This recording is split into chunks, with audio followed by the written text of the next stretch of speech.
Hello, friends, and welcome to the 70th episode of All New Snap Judgments. I'm Roy Rogers, and joining me this week, as always, is my friend and yours, the one, the only, the CEO of the Snap Judgments Podcasting Network, Paul Glazer. Glazer, my friend, how are you on Happy Fall? How are you doing on this wonderful, different night than we normally record the podcast? So my school week is over, and tomorrow I'm going to see Pink with my wife. Apparently, I actually know like 3 Pink songs, so I'm very proud of myself. Which I literally know because kids started singing them to me when I told them that, and I was like, I don't actually know any Pink music. I was like, oh, I do know those. So that's why we're recording early. But luckily, it's new card week, so we know what the new cards are, and we can talk about it. That's completely fair. I want to apologize real quick to our loyal listeners and loyal viewers if my voice is a little off. It was kind of blown out today because I had to use it as a microphone while at my job. So if my voice is a little particularly gravelly today, I apologize. But you know whose voices are silky smooth? Our very special guest, Aaron, who is joining us today to talk about this pile of new cards. We are joined by the 2 greatest new card content creators in all of Marvel Snap. They both do the new card videos that are literally like, honest to God, how I do mine. I watch them both, and then I go, oh, okay, there's like 6 things I didn't think of. Thank you. And then I go do them. So we're going to begin with our new guest. It is an absolute pleasure to be joined by RezSnapper. How you doing? I'm doing very well. Thank you very much for having me. Yeah, I'm very excited to get on with this podcast. A pleasure. How could our loyal viewers find you? So, my main outlet, don't know why I said outlet, that's weird. It's not like stuff is secreted from it. Anyway, is YouTube, RezSnapper on YouTube. I do have a Twitter, but don't really use it. It's, I know we're not really fans here, and yeah, neither am I. I post the occasional thing on there, but yeah, YouTube is the main thing, so RezSnapper. All right. And the man without an outlet to the man with an inlet. It's Docty again. Hey, say hi to Docty. How you doing, Doc? I am doing good. Happy to be here as always. My favorite Snap-related thing to do each month. It's a good time, and I'm looking forward to talking about this very exciting October season. Well, I have a bone to pick with Docty before we say how to find him, and we're definitely doing this on air. I keep what's the bone to getting pick? yelled at by all my viewers because there's no Series 4, Series 5 guide. They're like, why haven't you done one? Why haven't you done one? It's been me. I've been the one slacking. I haven't thrown you under the bus until now. Live on the podcast, so you've got to listen excuse me on Saturdays to hear Glazer just throw Docty under a speeding metro bus. But, yeah, it is because of me. We need to know how to find Docty first. On YouTube and Twitter, it's Docty_snap. Nice and simple. Please, please, please go check out our guests. I would straight up rather you watch their new content than mine. They are better at it than I am. All right. Roy. All right, real quick. So if you are interested in engaging with us on socials, one of our larger and more important socials, sadly, is still Elon Musk's hellscape. Our handle on Twitter is @SnapJudgeCast. You can engage with Glazer on there. But much, much more importantly, we are proud and incredibly excited each and every week to be the official podcasting partner of Marvel Snap Zone. You should head on over to Marvel Snap Zone to get the best content in written content in Marvel Snap from friends of the show, Lauren, Den, who was on last week. We've got so many amazing content creators there and so many amazing current, past, and future guests. So awesome. We are proud to be partners with Marvel Snap Zone.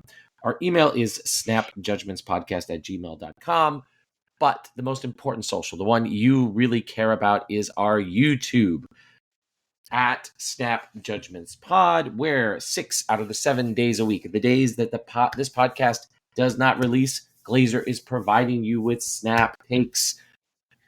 Glazer, if our loyal listeners were to become our loyal viewers, what would they find on the YouTube right now? So many decks, as always. It's the beginning of the season, so I featuring 4 decks a day, and I've got a backlog of about 15 decks already for this season. So expect just a stupid amount of decks. I don't know what else. Like, everyone is just like, here's my new deck, here's my new deck, here's my new deck, and some of them have the new card and some of them don't. So if you get the new cards, I've got a bajillion decks for you, and if you don't get the new cards, I still have like a solid million. All right. One quick more thing. If you enjoy this content, and especially the content that Glazer, Gunny T, and their whole crew over at the Snap Judgments League Discord puts together, the best way to support that is supporting us with Patreon, which is patreon.com/snapjudgments. Glazer spends a lot of money on the community, and he has a very small child. The only way he can justify that to his anymore. awesome spouse. Oh, wow. Oh my God, my voice is very tired, and so is my tongue. His loyal and amazing spouse is to through your Patreon contributions. So every dollar you give, not only do you get exclusive content on the Patreon, you're also helping Glazer put out more and more into the community. So please support us if you can. If you can't, that's okay. All right, Aaron, what's the first stop on our tour of new and upcoming things? I was jamming on the spacebar in this window, which is not how you change slides. First, some general snap stuff. So, either of our guests, we'll start with Rez. Have any thoughts on the 2-year anniversary? Yeah, I do really like the anniversary content that they do. I think I think that sometimes Marvel Snap and Second Dinner they don't hype their stuff enough. Like, I don't think they feel like I don't feel like they make a big enough deal about some of the stuff they do. So it's really nice to see that on this occasion they are actually doing plenty of stuff for the 2-year anniversary. Absolutely, I think we're going to talk about it, but I absolutely love the community variant pick. I think all 3 of them are awesome, but we'll get onto that. And yeah, just generally love having the freebies, the login stuff. I think there's some decent rewards there. And yeah, is High Voltage considered part of the 2-year anniversary? Yes, sort of. I mean, it's the month of, so I don't see why not. Yeah. So yeah, it's awesome that we're finally getting some actual new game mode as well to interact with. Docty? Yeah, I agree with that take. It's important for them to kind of celebrate their wins and the good things they do. You know, they've missed a lot before in terms of like a PR sense, not telling people about positive changes. So it was nice they included stuff in the October season preview video. They talked about the 2-year anniversary. They talked about some other features, and they talked about the high voltage mode. So I think it's going to be good. I know we have more details to come, and I'm excited for that game mode and, you know, just the free variant and free stuff. We'll see how it ends up, but it's nice that they're doing something. I love it. Like, I think they do a really good job of their anniversary. They always give us a really cheap bundle. They give us, like, the login rewards that are the best they ever do. The new mode, like, this is a home run. I felt like September was kind of dry after a really exciting summer, so I'm happy to see that was not, like, going to just continue to be the case going forward. Like, after a fairly, like, standard operating procedure September, they're like, more exciting things. Like, call me crazy, but I like it when games have exciting things in them. Yeah, I'm finally going to get the Cosmic Orange border as well. That's going straight on my swarm because it looks like bloody bees or wasps or I don't know what the swarm is made of. I should know. I'm a big Spider-Man fan, but bees. Yeah, He's made of bees. Bees. Made of bees. He's a swarm of bees. It's the best thing about him. The bees. He's a dinosaur made of bees in one character. In one variant. Yeah. Oh yeah. Oh, that's the variant I've got. Like that's just. That's the one I have too. That one is really good. Fire. Right. Any thoughts? I mean, it's like hard to disagree with these anniversary like celebrations. I think Glazer's right that Marvel Snap I think is pretty generous with this, and so sort of like I'm excited for all the sort of hullabaloo. I think Snap is at a really interesting place 2 years in. I think Activate has activated. There we go. That should be better. A whole bunch of new design space in the game.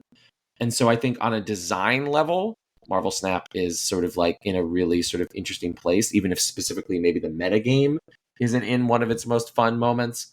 But In some ways, though, I think particularly with the sort of monetization, I think Snap feels a little exhausted for me. So it's sort of interesting to sort of like be logging in, getting these rewards, thinking about what the game, where the game is after 2 years. And yeah, it's, I think, interesting and full of potential going forward. I'm excited to see if this new game mode reinnovates like fast Snap games. We'll see. Next up, the Collector's Vault is coming. For anyone who doesn't know, the Collector's Vault is going to be a special shop. We don't know if it's going to be permanent or if it's just going to be part-time, where they're going to sell you, I believe, 6. Someone correct me if I'm wrong here. 6 variants from over a year ago that were bundle variants for X amount of gold, probably. One would assume something relatively similar to Spotlight variants, but who the hell knows? But so they're going to sell us things that we thought were exclusive. Some people are very frustrated by this. Some people are totally cool with it. How do we feel, Rez? Yeah, I think it slightly depends on how much they cost or how they roll it out. I can definitely empathize with the people who are upset that they bought something, especially if it was a high cost, thinking it was exclusive, and then it now turns out that everyone can get it. The other side of me thinks it's been a year, so they've had a year of exclusivity. We don't currently know how much it's going to be. I think it's probably going to be on the higher side. I've seen people speculating that because it's called Collector's Vault, it may be the currency may be collector's tokens, which I think definitely makes sense if you consider that exclusivity aspect. Like if some of these bundles are like $100 or whatever, it makes sense that something with such a high cost would be at the most premium currency that we've got. So I definitely get why people are upset. Oh, man, if this unites me with the one that got away, the Kim Jacinto Apocalypse. Oh, I have that. I have that one. Oh God, it's so nice, and like it because I think it was like one of the first bundles, certainly one of the first big bundles, if not the first one. And it like I just started the game, and I was like, I like $100. I think it was like £100 over here or something. I was like, it was the first time I really spent money on the game.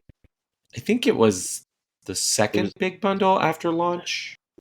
Maybe it was. It was either first or second, yeah, for sure. Yeah, it was December of that year. Yes, I've practically got PTSD because I don't even know why I remember this memory, but at I've changed in my job. I've changed offices since, and for some reason, I just remember being on the toilet at my old work and just umming and ahhing over that apocalypse. And my mate got it, and I was like, "Oh, do I do it?" And I didn't do it in the end. So yeah, if it reunites me with that, it's a fantastic idea. Well, it has to eventually. Docty? Yeah, I'm interested to see how they implement it. It does just say the vault's first going to open October 24th to 29th and then come back periodically, but we don't know what periodically means. Is it once a month? Is it every couple months?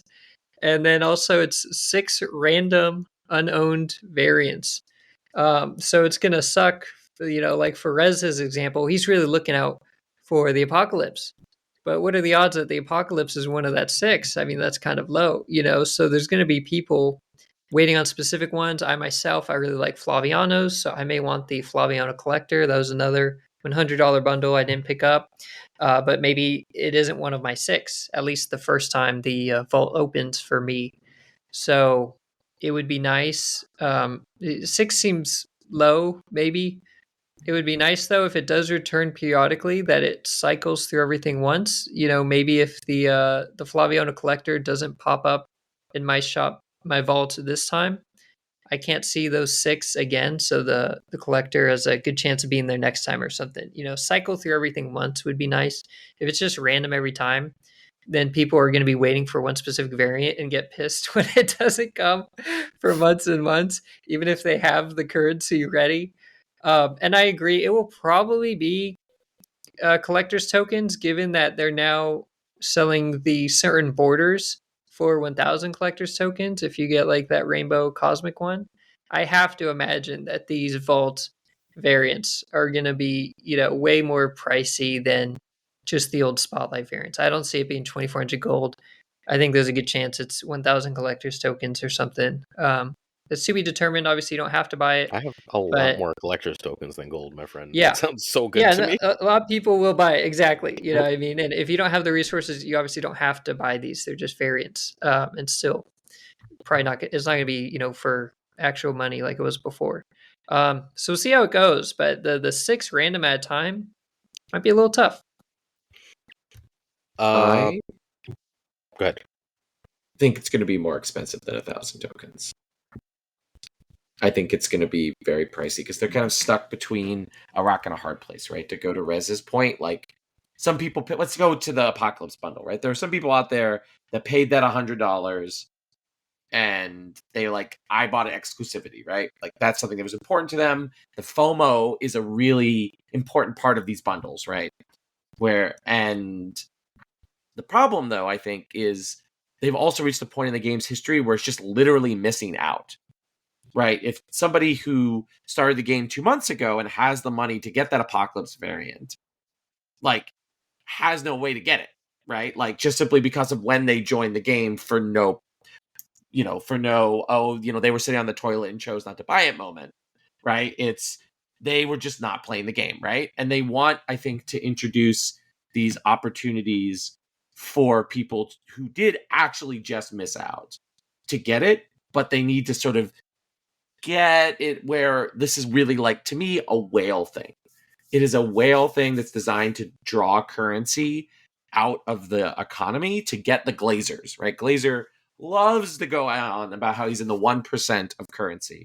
Every time we record this show... Look, I get to be in the 1% for something in my life.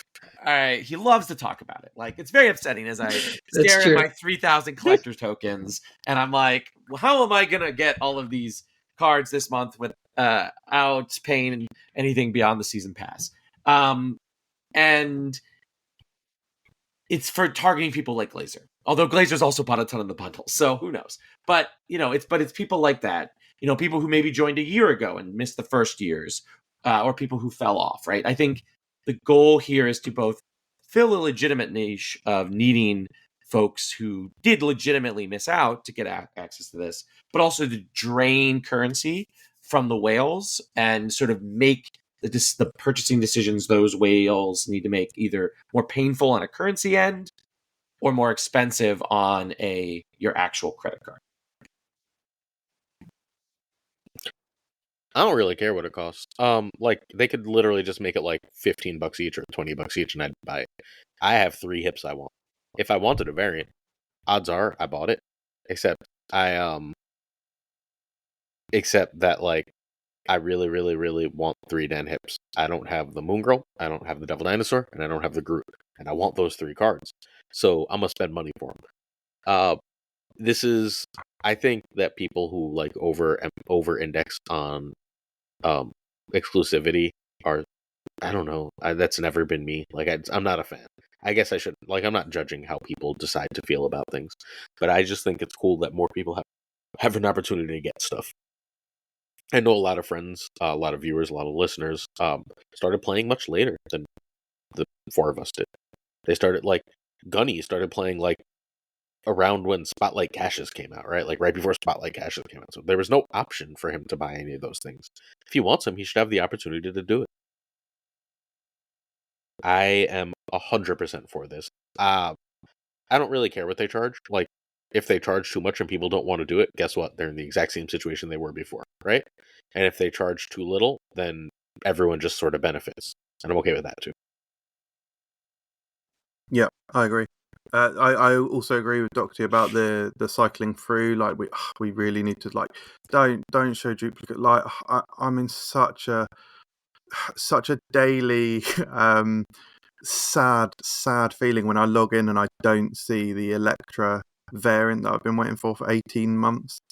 And to have like the Daredevil variant where she's wearing the Daredevil costume. I haven't played Elektra that much, but I need that variant, and I've genuinely been 18 months and it hasn't come. But I've seen casual Thena 5 times, and it came out like several months ago. It's crazy. I mean, that is a good variant.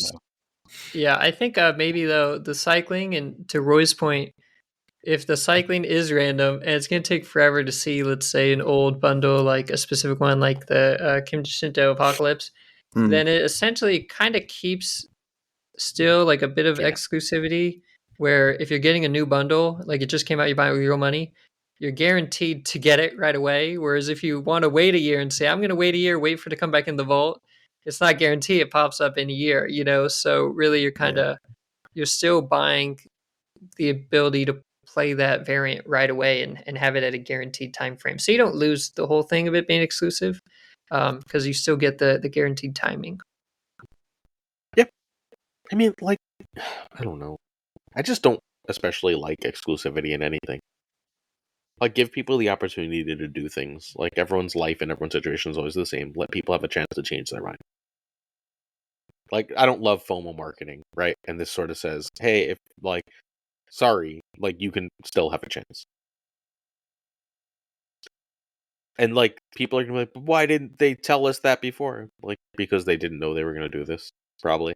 They sat there forever, And you can't tell it. Even if you have plans to, you don't want to tell people, you know, a year ago, and then they don't buy bundles. Because there's a possibility people buy less bundles because of this. So you don't tell people until you're ready to implement it.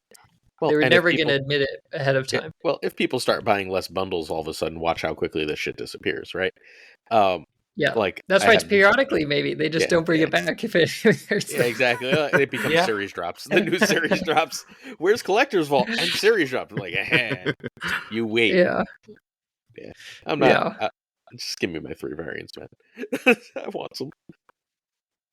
I honestly feel like they weren't planning this necessarily. They were trying to figure out how to bring these back, and they couldn't. And eventually, they were just like, "All right, screw it. Let's just do another shot."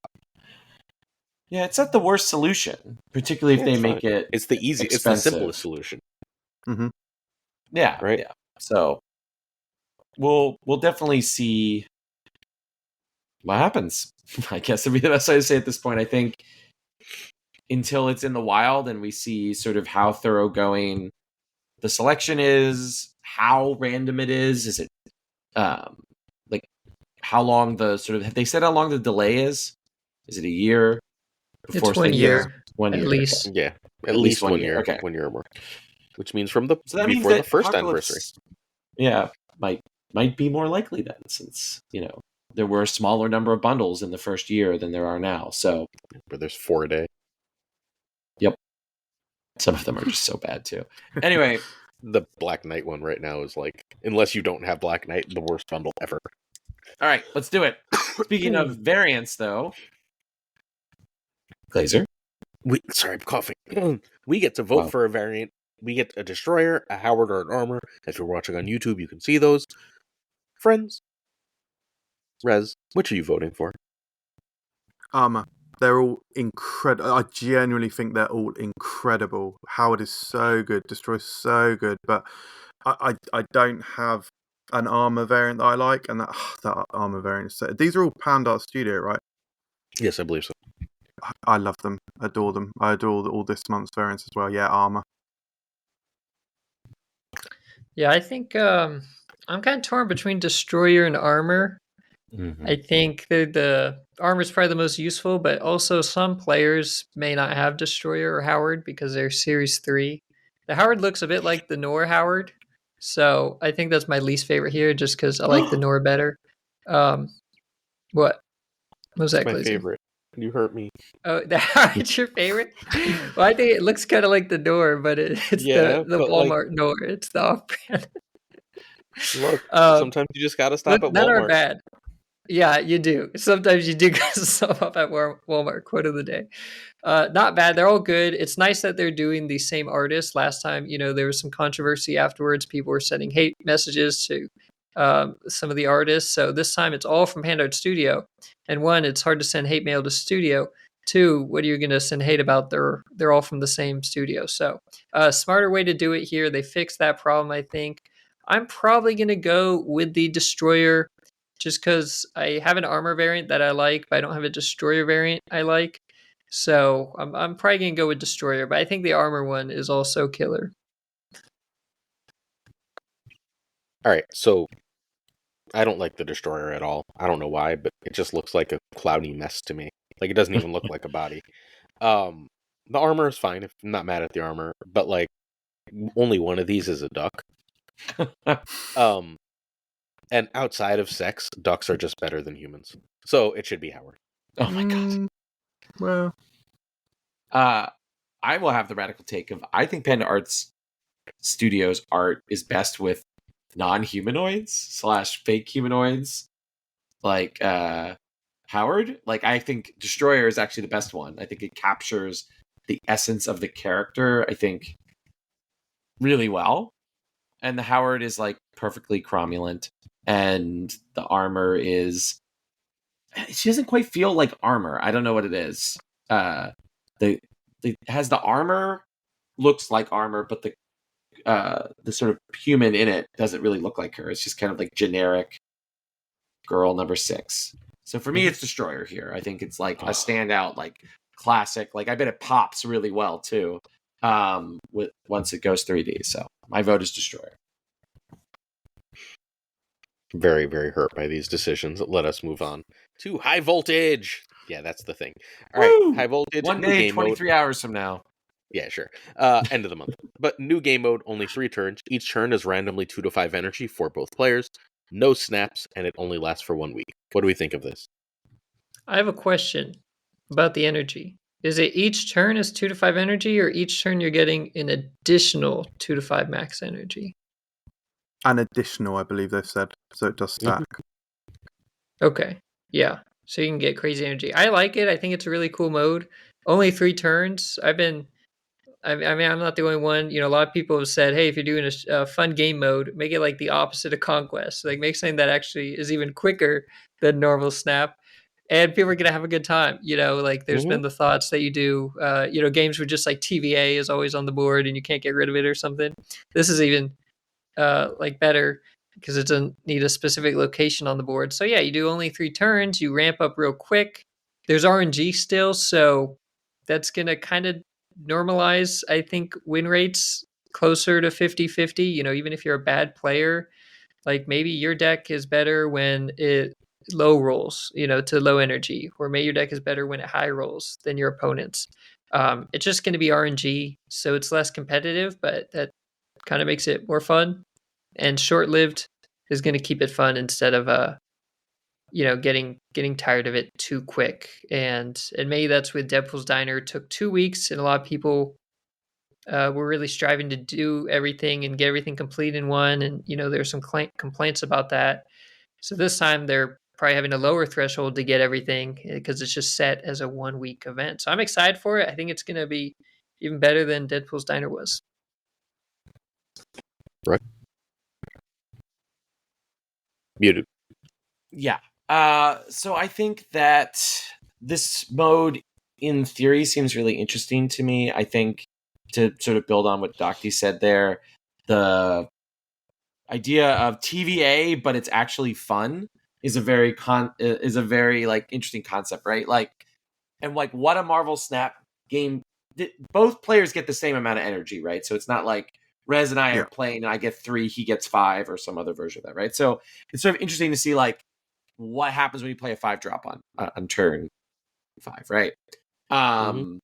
And the fact that 6 drops are kind of locked out is also no, it's additional energy. Additional energy. So okay, 6. Okay, additional energy. So I think I would probably ban Galactus from this mode. Just simply like reducing it down to 1 location on the first turn doesn't sound very fun for anyone, even Galactus players. But yeah, I think it's just really interesting to see what it means to play these high power cards early is like just super interesting. The fact that there's no snap also may make people like me who don't super love the snap mechanic of Marvel Snap, but it's still dynamic with the sort of energy. Right? Because so like one of the things that Snap does is it does make many games very different when someone snaps, and if both players snap really can change the texture of a game. Well, now this way it's the amount of energy people have.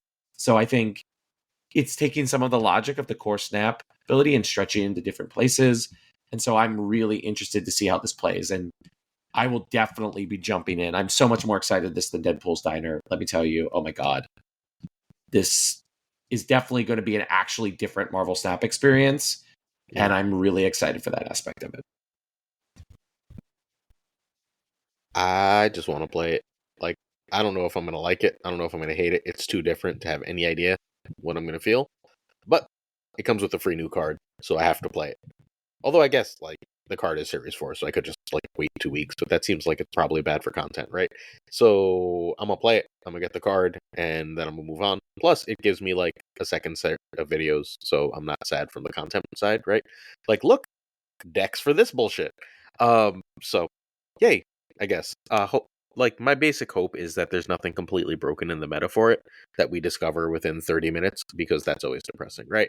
And there's not some, like, oh no, they forgot to close this easy and obvious exploit that the whole community figured out within 15 minutes. Like, if there's no completely broken deck and we have a decent meta, and if they didn't accidentally break the exploit like they did with Leagues or Deadpool's Diner for a while or whatever else, then I think this is going to be amazing. Like, I cannot imagine this being bad if those two things hold true. But second dinner, so we'll see about those two things. Yeah, I pretty much echo what everyone's said so far. I'm absolutely buzzing for this. I'm so excited to have a properly different game mode. Like, I'm not the biggest fan of Conquest, primarily because it's rare that I can put that much time into something, especially like the Infinity Conquest. Like, I basically do Infinity Conquest like at weekends. So, and I also find it a little high stress as well. So, but essentially, Conquest is just a core game mode. Deadpool's Diner again was essentially just core Marvel Snap. This is completely different. Going to present such interesting deck building opportunities.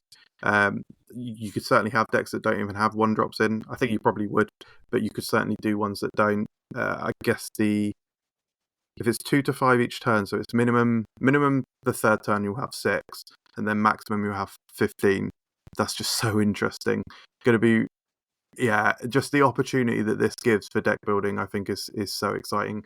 And I love the, like, having a separate rewards track, and I love that we're finally getting a new and hopefully easy to achieve new card as well. And Agony just looks really cool. Cool. Let us go on to the actual new cards. Agent Venom, right? All right, Agent Venom is a 2-cost, 4 strength season pass card, but in the future it will cost you the big bad 6k tokens. All right, what does it get you? What does your $14.99 or $9.99 get you? On reveal, set the power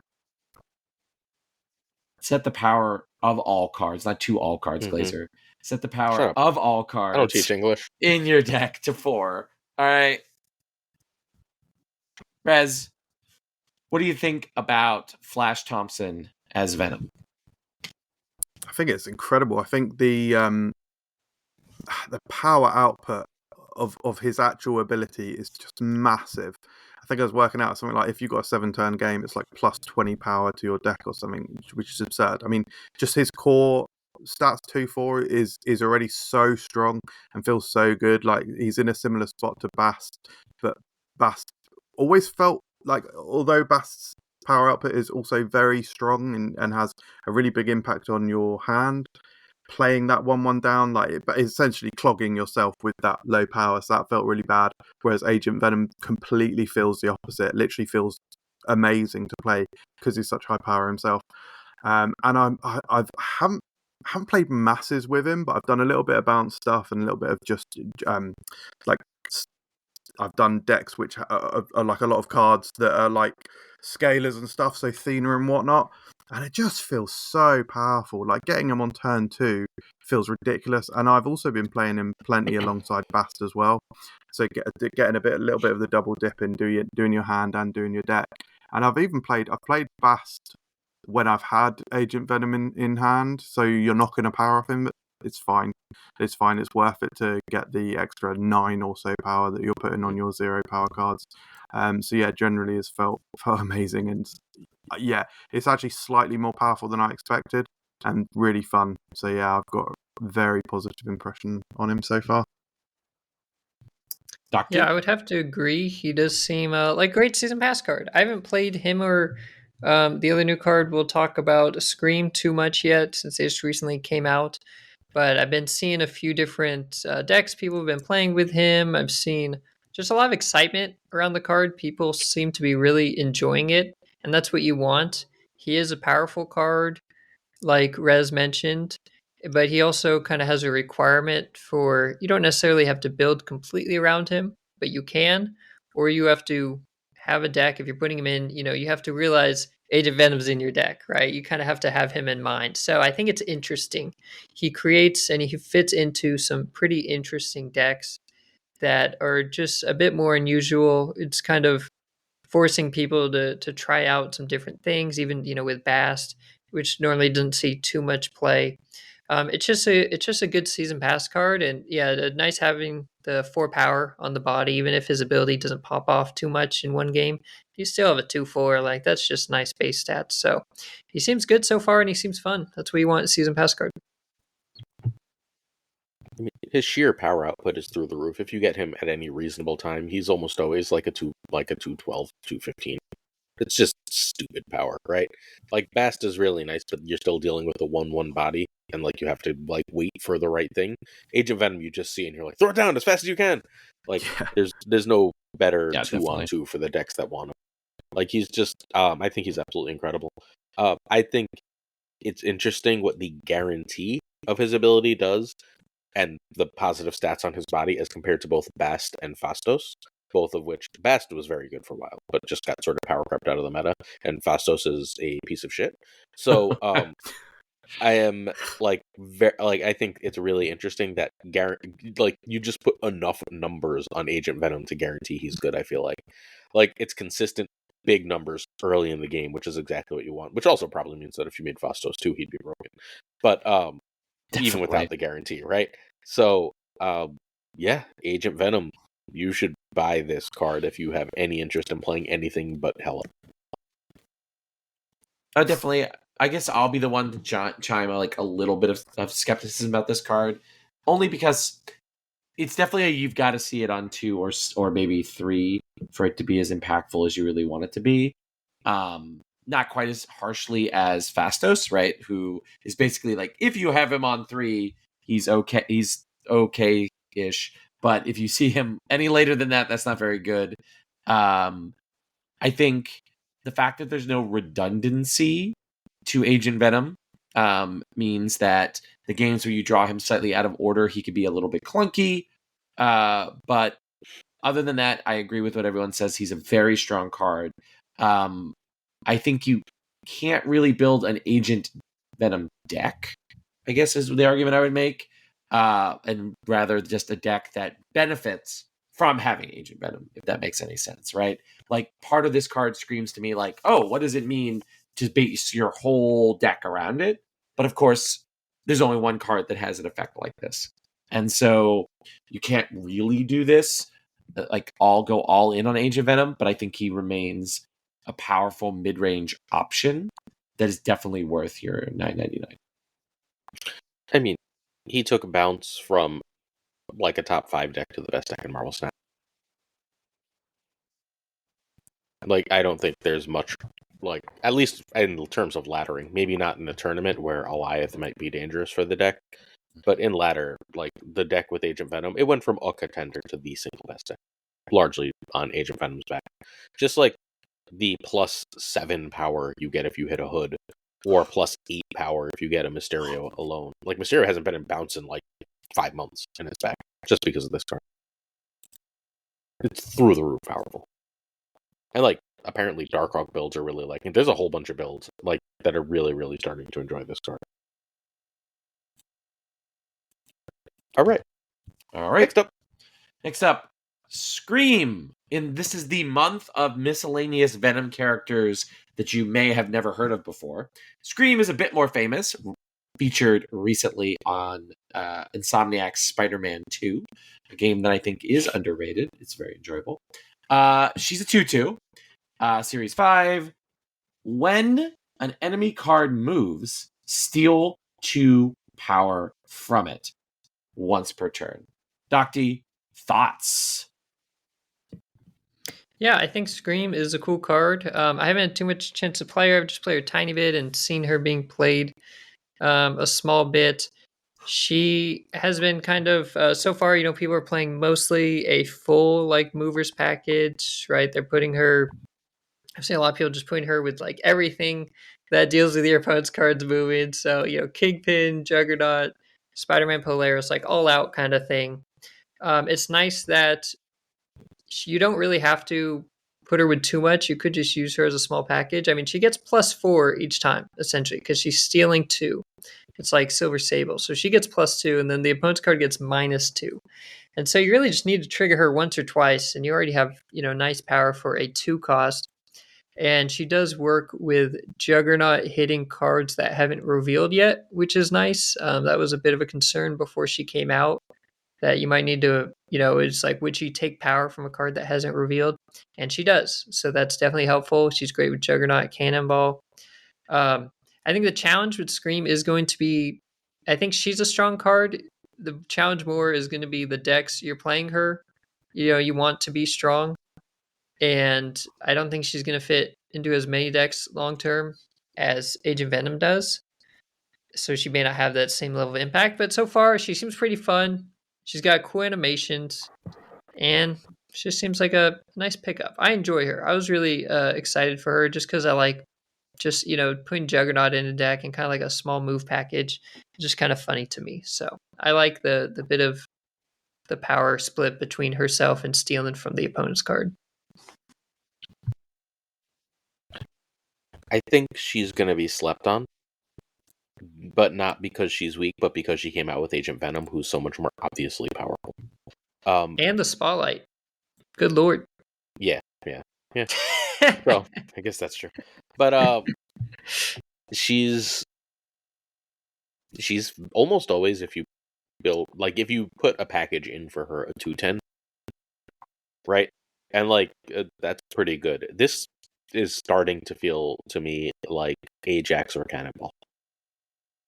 Like, it might not hit those highs, right? Because those are 2 of the best cards in the game in their prime.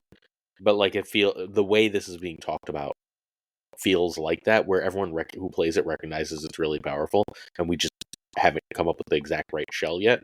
There's a shell that this is gonna be really, really, really strong in. 2 is a big number for stealing. It's a very big number. I think for me, I definitely agree with Docty that I'm excited to play this in a movers deck. I think also if move ends up being powerful alongside your ability to play your own move cards, move your opponents, I think that will be the moment where Scream really becomes sort of meta. If you can have your opponent be forced to do a little bit of the work for you. Jeff gets to be, for example, a much worse card in a Scream meta, right? So does Nocturne, although we haven't seen as much Nocturne, but Nocturne at her peak would have been. Yep, Werewolf is a big one, right? That's suppressed by this card, right? So if she is both on one hand an enabler for you and a tech card answer to what your opponent could be doing, something like Morbius is in Pixie decks, I think that's where you will see sort of max play for Scream, is if a deck can sort of combine those 2 elements where it's getting edges based on what your opponent is doing, and this is an enabler for your own strategy. Will be pretty busted. Because again, I think 2 is big, and the ability that you can do it, for 4 turns is really strong. Really strong. She represents a potential 2/18, which is stupid. Yeah, I agree with you, Glazer. I think people are going to sleep on her a little bit. I love that she's, in fact, similar to Agent Venom in a way. I think both of them have sort of pretty firmly established these new sort of either brand new archetypes or sub-archetypes. Certainly Scream has established the move disruption archetype, which previously you could certainly have had an attempt at with Craven and Kingpin and all of the movers, or the forced movers, but it never felt good. I tried to get it off the. I actually played it quite a lot and just never had any kind of real success with it whatsoever. Whereas Scream is now, so she's. I'm not sure you would necessarily play Craven in all of them, but it is a fun scaler that works with the others. But Scream not only enters the deck as a third scaler, but also is the best out of all of them by far. Love the animation on her as well. It's really fun. and she feels so strong. Again, as Docty said as well, I haven't had a chance to play masses of games with these new cards, but from what little I have played, she feels so strong, and that affliction on their side, you do definitely feel it. I played a game against it was like a somewhat traditional discard with Dracula and whatnot, and there was one location that I won by 1 because of the -2 affliction, and there was another that I think drew and overall, and then I won the other location. So you could literally see the effect she was having across the whole board, and that felt so good. So yeah, her scaling is so strong. All right, so we are in agreement that this card's going to be really good. Yeah. Scream comes with Mobius and Man-Thing. Just quick thoughts about those 2 cards. Why do you want them? Why do you not want them? What is that Scream variant? That is very angular Scream. Okay. That is very angular. I guess I'll get started here. So, I don't know. This seems like a very questionable Spotlight Cash week. Not only do Mobius and Man-Thing did get a recent buff, and you can play him in like a toxic ongoing spectrum, or you can do like a high evo list. But these are just 2 cards that don't see a ton of play, and they're both Series 4, so there's only 3,000 tokens, and there's so many Series 5 cards in the game. Usually they have 2 Series 5 cards or Series 5, Series 4. So I've been a bit confused by the Spotlight Week, and I think a lot of people are skipping Scream because of it, and a lot of people just aren't going to get her because it's kind of like get her with tokens or don't try and open. If you really want Mobius, Roy mentioned earlier Pixie deck, or if you want to play some more Affliction stuff, you can go with Man-Thing. But I don't consider Mobius or Man-Thing a must-have by any means. So I went ahead and I got Scream just with collector's tokens. I didn't want anything to do with the Spotlight Week. Yeah, I was the same. Tokens for me. They're such good variants, though. I'm just gonna say, like, oof. I love don't like both this of them. Mobius at all. You don't? The weird tie thing does. I love the tie thing. Yeah. I don't know. It's very There's Ace no Attorney to me. It's very cool. No jet Yeah, ski, this no is deal. this is sexy tie Mobius. He's there with the wind blowing his tie. I have him on a jet ski, sir. Yeah. I don't know what There you go. find sexy. Speaking of Yeah. elite, Glazer's just really just all about his 1% lifestyle here. And that Man-Thing, can we all at least agree the Man-Thing is very cool? Sure. Yeah. Okay. Rez? Yeah, the Man-Thing's cool. All right, let's talk about another mostly forgotten Carnage/Venom character in the name of Misery. Does anyone know what longstanding Spider-Man supporting character this is? I do. Oh, you know, Rez? Sorry. Liz Allen, but only because I looked it up like 2 months ago when it leaked. Yeah, I was also had to look it up, and I was like, really? This is Liz Allen? It was just like Mary Jane. I don't know. It is not. Reddit. No, it is not. That's what they want you to think. Okay. Anyway, she's a 4/7, Series 5, 6K tokens. On reveal, repeat the on reveal abilities of your other cards here, then destroy them. Rez, thoughts, feelings, opinions, hot takes. So I filmed and created the slides for my Snapple Pass and filmed it like today. So she's very fresh in my mind. My in-depth thoughts are fresh in my mind, and I've actually come up on her quite a bit. I was a little lower on her. I think I gave her like 3.5 stars in my sort of season preview, but thinking about everything she can do and so Odin is a 6/8. Misery is a 4/7. Yeah, obviously she is destroying the cards, so there is that downside to her. But I mean, that's only 1 power off, and it's a whole 2 energy less. So I think that's very interesting. And I just think she's such a fascinating card because it ties in so many different elements. You've got the repeating of the on reveals, the fact that you're destroying them, so it gives an opportunity for maybe Null to appear in a different style of deck. I think she'll be interesting for things like Clog, interesting for decks that obviously want to replay powerful on reveal effects and don't care about destroying the body. So maybe things like Hood, Iceman, White Widow, Clog, like Debris is going to be just like disgusting with this. Yeah, I don't know. I think she's really interesting, and I'm very, very excited to try her out. I think there's going to be so many decks that she could either enhance or potentially just create brand new avenues. Very interested. Yeah, I agree that she's very interesting and they're doing something new. I'm not sure if that means she's going to be good or not or competitive. This actually to me seems like a card Roy would really like. I remember Roy a couple times really talking about, and I love the points he made when you've talked about Electro and Havoc. How they're these cards that have a really good upside. Electro, gives you +1 max energy. Havoc is given +4 power each turn, which is what Scream does now.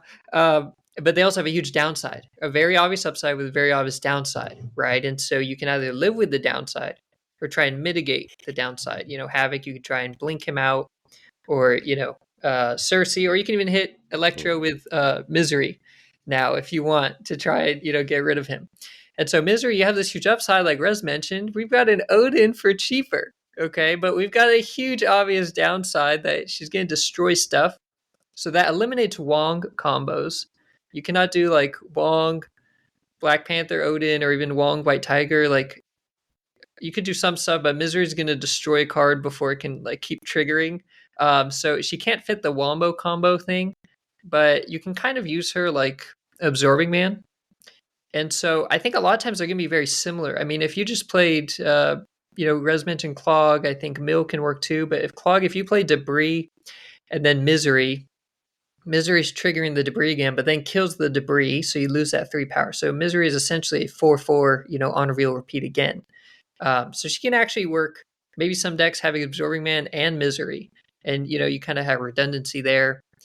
Maybe you try and include armor so she doesn't destroy the cards, but it seems like that maybe clogs the lane too much. So I don't think it's worth trying to, protect your cards with armor so you can trigger them with Misery but not die. I'm really interested to see what people find. I think I'll give clarification actually too on my video where I previewed the season, and from talking to people, some people thought that she would re-trigger on reveals and then destroy all cards on her location, but it is re-trigger on reveals and only destroy the on reveal cards on her location. And so that clarification I think is important. A lot of people were saying, oh, just play her and destroy is like normal, but she's not going to destroy the stuff you want her to. So yeah, I mean, you can hit the Hood. Maybe you just look to hit cheap stuff like the Hood, White Widow, Ironheart. It's honestly tough. If you look at most of Odin's targets, you don't want them off the board. Like you got to remember that you win the game by having power on your side of the board. So you don't want to kill too much. I need to write that down. That's a good note. I need to I could tell you forgot, Glazer. I did. I was like, how do you win the game again? Because I'll see comments on Misery and someone's like, oh, I'm going to play Yondu and then Cable and then Gladiator. And then I'll play Misery on them. And my opponent just lost 6 cards from their deck. And I'm like, well, that's great. Cool. That's super cool. That is cool. But now you have only 7 power in your board by turn 4, which isn't super cool. So I think she's going to trap some people. But I think she's interesting, and she's going to be hard for people to learn to deck build with and then learn when to use her and when not to just destroy your stuff. So I think it's a very interesting concept, though. I'm excited to see how she does. I want to double back real quick, Docty. So just to be clear. So let's say I have a Hood and Demon? Red Guard, and a demon at a location, right? Demon Play lives. Misery. The demon lives. Yes. So that I think is the super interesting part of Misery. Yeah. Are you sure, Doctor? The ability to like ignore ongoings and static effect cards, but kill early game low impact on reveals. That is good to that a Hood with 7 power that gives you another demon, right?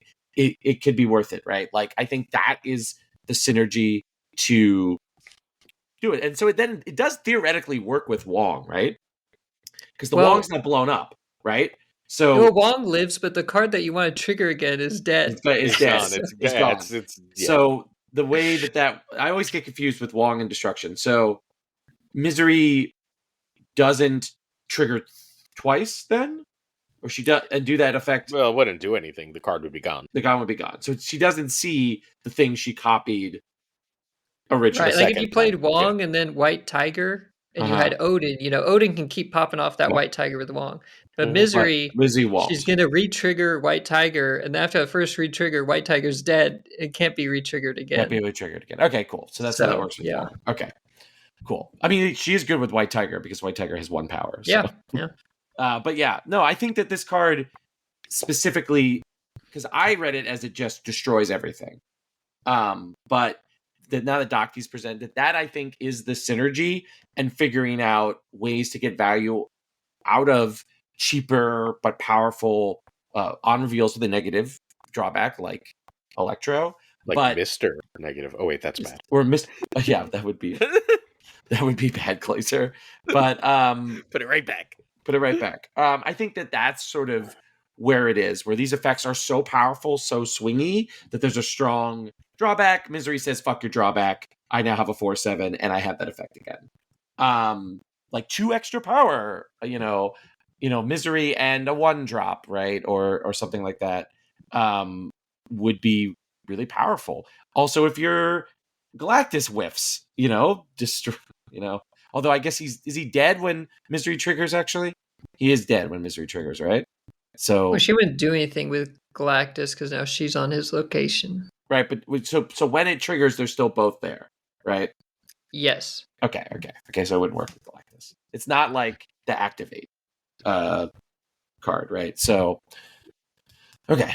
Well, so it's I think it's got 2 real use cases. I like the debris. So I guess that would be the third. Thanks, Rez. But I think it's really, really great with Korg and Black Widow. Yeah. Those are like the 2 places I really want to use it immediately. Mm-hmm. Just I grandmaster those cards sometimes, right? And that makes 3/5 in stats. And this is 4/7 in stats, right? So like I'm still up 2 power, generally speaking, on that combo, although I would likely play another 2 there, so it's probably around even. And the idea of giving them 2 Widow's Bites in particular seems absolutely cruel. The other is, if you can play this on Electro, you just built your own Wicked. Mm-hmm. So those 2 are like the real upside plays. Are those things good? I mean, we can pretend we know, right? Like, this is so new of an ability, I don't think there's a way to know. I think we're getting close to there just being so many freaking, so many, like, different, how do I phrase this? So many different on-reveal re-triggers that something's going to come up for them. And I think Misery might or might not be in that shell. I think, like, Junk, Darkhawk, and, if the Electro thing is real, she's going to be great. If, like, there's an Electro Blink deck, it probably runs War Machine also, because if you don't, like, then you have 3 ways to mitigate the Blink factor. That seems like a real thing. I'm not saying this is good, but I am saying it's going to be fun, and there's an interesting aspect for the core Black Widow deck, and that's Master Mold. you really are a troll if you do that. It's disgusting, like, especially when you look at the rest of that deck, Korg, like Rock Slide, White Widow, Black Widow. It's absolutely grim. Miserable for them. Yeah, you just have a location that has Korg, White Widow, Black Widow, and then you play Misery, and they all go away, and the opponent is just crying from all of the junk there. Yeah. This is certainly, I think, one of the most interesting designs that they've done in a while. This is super cool space. Yeah. This targeted destruction of your own cards for some sort of upside. Super cool. I hope they explore it more. Misery comes with War Machine and Namora. So if you don't have those cards, open Misery. Hey, War Machine's still kind of busted, right? So I don't know about busted. It's a good card now. Like, I mean, look, Docty won't do a tier list with me, so I'm not sure what tier it is right now. But I think it's probably a high B, low A in that general vicinity. You heard it here, friends. Rhodey is a high B, low A. It's a good variant. Same with the Namora, and I don't have Namora. I might open this week for this card. Yeah, I'm cashes this week. I also missed out on Namora. And Yeah, I don't have variants for either, so I'm probably gonna be opening this weekend. Yeah, this is what Spotlight Week should be. Okay, we got 2 Series 5 cards, and they're both playable. So maybe that means they're expecting Misery to be bad, so they give her a good week. I don't know. my exact thought. I mean, remember though, remember when they designed this, War Machine was not playable though. That's true. But and maybe they thought Namora was terrible. Yeah, I always joke about, which that Sega dinner does that. Like last season, the best Spotlight Week was probably Scarlet Spider, or I guess one of the best. But there's a card later on that maybe is really good. It's got maybe a weak Spotlight cache. So I'm always skeptical when I see a good Spotlight Week that means the new card is bad, and then vice versa. But either way, I'm going to be opening with Spotlight keys as well because, War Machine and Namor, if you don't have them, it's a great time to pick them up. Didn't arishem have a busted week with him? No, he had a horrible week. It was with old Black Swan and Hercules, but he sold the cash. So he sold the cash. And look, and now people have Black Swan for when that card is completely incredible. Some of us have been Black Swan stands since the go. I'm an OG Black Swan stand. Sure, but it wasn't good. So now it's Synergy World Glazer. Move on to the next card. All right, wait. So I want to actually talk about Namora because we didn't actually focus at all on Namora. Namora is really, really good and really, really underrated. And I think the card we're going to talk about literally next, I believe, 2 cards away, is going to make Namora incredible. Not because Namora is going to be good, but I think if there are 3 bounce cards, then Junk sort of recedes. And if Junk recedes, Namora is one of the better things to do this time.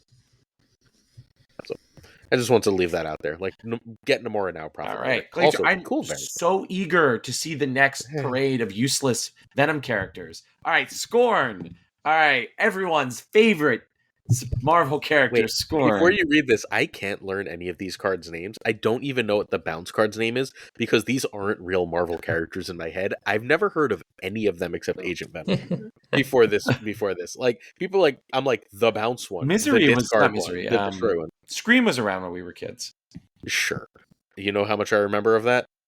You weren't an absolute carnage person, I guess. No, but second, I think symbiotes are large. Sorry, this is going to be controversial. I think here we symbiotes go. are largely stupid. That's an official. I will declare that as an official mistake. I fucking hate the symbiotes. Talk about running a good idea into the ground. Yeah, they did that with Venom. They were a fine idea, when in small doses as this big scary villain. And then it was like, wait, he's popular in everything, and now there's 70 of him for 30 straight years. I scorned the symbiotes. All right. Anyway, Scorn is a Series 5 6K token card. 1/2. Oh, baby. Here we go. When you discard this, return it to your hand and give +2 power to itself and one of your cards in play. Rez, thoughts, feelings, opinions about the latest discard payoff? I love it. Yeah, I think it's really cool. I don't think it's insanely strong, but I do think it's definitely fun. I think it's cool. The Spotlight variant is absolutely filthy. So I'm gonna have to be double dipping. Tokens and then caches because I need that variant, which I hate that I'm in that position, but that is the position I'm in. Yeah, really cool. A deck that I played a little bit last month was this sort of discard dumpy style deck. So it had gwenpool, Swarm, Proxima. What else did I have? X-23. I really like the feeling of discarding, of not having any bad sort of discard hits. So in that deck, you'd Modok on 5 or whatever, get all this free power, and then especially if Gwenpool's tagged the Swarms a few times, you feel really good about that. So she would fit into a style of deck like that. I also really, really like that she completely changes the kind of turn 6, or potentially changes the turn 6 of the kind of deck that she'll be in, because you may be in a position where you've discarded her 3 or 4 times, probably 2 to 3. It's probably going to be 2 to 3 usually, I think. But there's opportunities, especially with the change to Hellcow. There's more opportunities that she'll be discarded more because you can discard her on 5 that way. She might end up being a 1/8. potentially, which means she's then something that you want to play. So then the question is, what do you play alongside her on that final turn? So the 5-cost card or whatever else you play with her is going to be really interesting. Potentially even just a new Dracula target, which is interesting. So I think she does. I think she will. Maybe she will fit into some kind of existing discard decks, like normal discard, like a new Colleen target. But I think I'm more interested in that new style of discard deck she'll create. So I think she's really cool and a very interesting power. Yeah, I would have to agree. She's very niche, and some of the cards this season are just very niche. So obviously she's going for this big discard that Rez mentioned, where it's about quantity discard. It's not like, hella just discard things once and bring it back. You're really trying to maybe power up Morbius, maybe with the collector, have a bunch of swarms or like Apocalypse, get really strong. And I think the value she can give is big.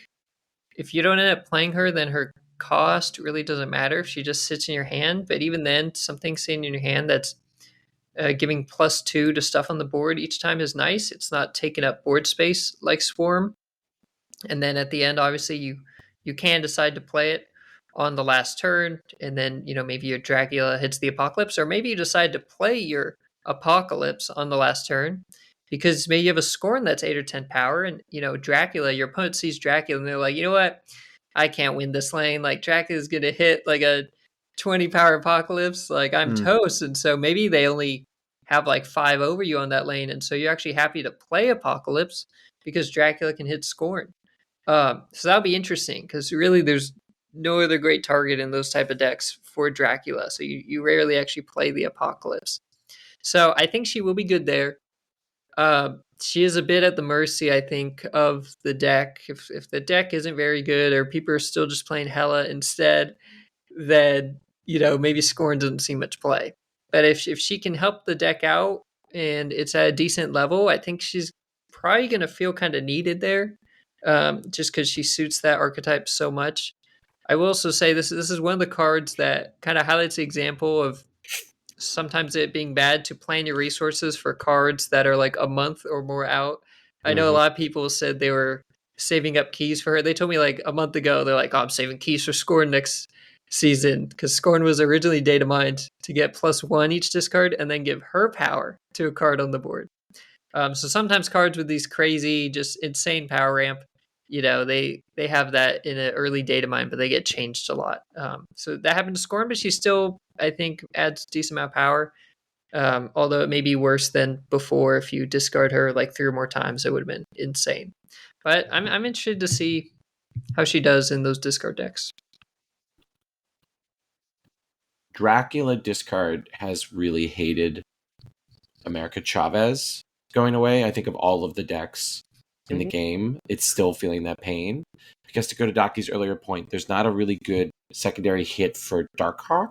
Not Darkhawk, excuse me, for Dracula.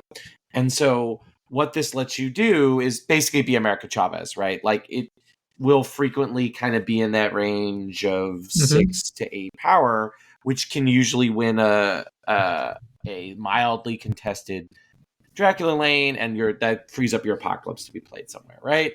Or make your opponent guess, like, okay, like they have their Red Hulk, and do they want to put their Red Hulk in your Dracula lane and will that let them contest a 20 power Apocalypse that they've seen pop off?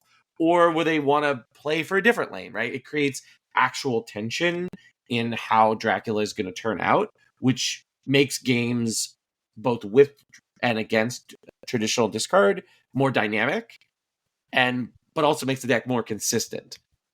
So I really like this card. I'm really excited. I will probably spend tokens on it because wow, does it have a heck of a spotlight week, which tells me that at least they thought that people would want to open this card for this card, to go to Docty's earlier point. But this is just like Proxima, right? Like it's a card that is really designed for an archetype. It may see corner case play in other archetypes, but I think this is just another one of the various traditional discard enablers that they've been printing to keep it relevant as they power correct the game. Yeah, good card, bad deck is basically my take here. I don't think discard, like, if discards might be good for a few weeks, but, like, Okay. the second discard's good, honest to God, I'm like, oh, look, I found a space for Red Guardian. Crazy how that happened. And then, like, that problem is solved, right? So, I don't know. I think it's a good card for a bad deck at the end of the day. Am I interested in the card? I don't know. I don't actually like this card, except that all these bounties keep making me have to play this stupid deck that I can't delete. So, at least I'll get some use from Scorn out of that. If she can consistently get to 8 power, like, play her at 8 power, and I recognize that means she's a 116, right? Or, sorry, a 112. 14. I can 14, get to math yeah. eventually. Yeah, I got You're there. not a math Took me a teacher. second. You're not a math I'm an teacher. English It's okay. Damn it. Yeah. But, like, if we can get to like a 114, that's probably going to be really fucking good. The problem is I still, like, I don't know. Like, this card is one of the few archetypes that adding a 114 to, I'm not sure if it breaks the deck. Because, like, discard's problems, like, aren't necessarily power. When discard goes off, it puts out 10 billion power. And it's really hard to compete. It's consistency, and I don't know if this adds that consistency. If it does, then, like, I'll be wrong, and, like, I'm fine with that. But I think that the problem is, if it's not going to add that consistency, I don't think it's, like, I just think it's going to be a good card in a bad deck. And, like, I'm fine with good cards in bad decks. I play everything, so fine. But, like, I don't know. I think the excitement is just people that miss the America Chavez discard. As one of those people, I'm excited, even if I have no idea who the hell this character is. No, it's a cybernetic symbiote with a Looking really it up ugly variant. does not make you feel better about yourself. But I tried to look up the other cards. I read about them, and then I forgot like 20 minutes later, and I was like, what the hell? Yeah, not good comics. All right, go ahead. Look, the Scorn variant is ugly as hell. But this Jean Grey and Sebastian Shaw variants, holy shit. Like, wow. These are... Oof. Oof. Yeah, this My heart is Sebastian so Shaw is fucking sick. Like, if, as I said, I'm tokening Scorn and then opening caches because I need the variant. If I pick up that Sebastian first, I won't be that mad, to be honest. That Jean is pretty good too.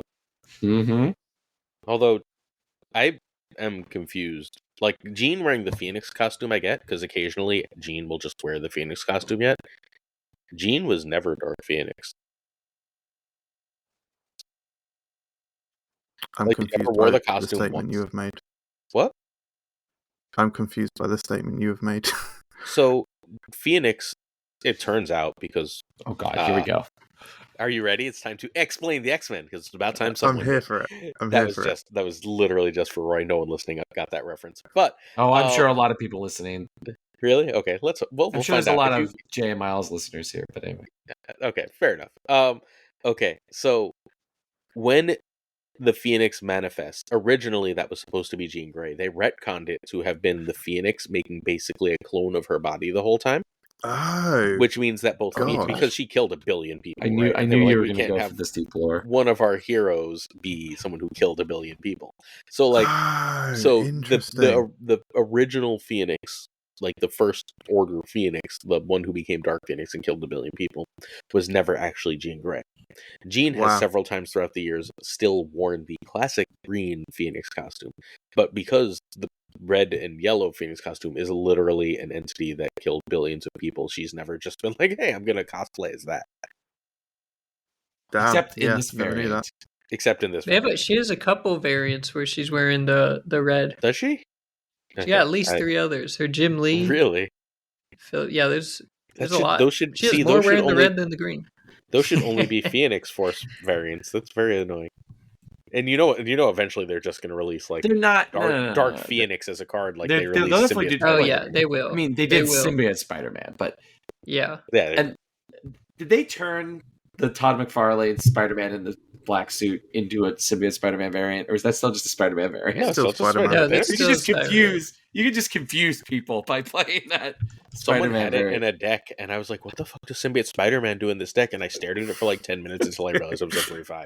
Like I'm just looking for decks for the day, and I'm just genuinely like the ultimate troll variant.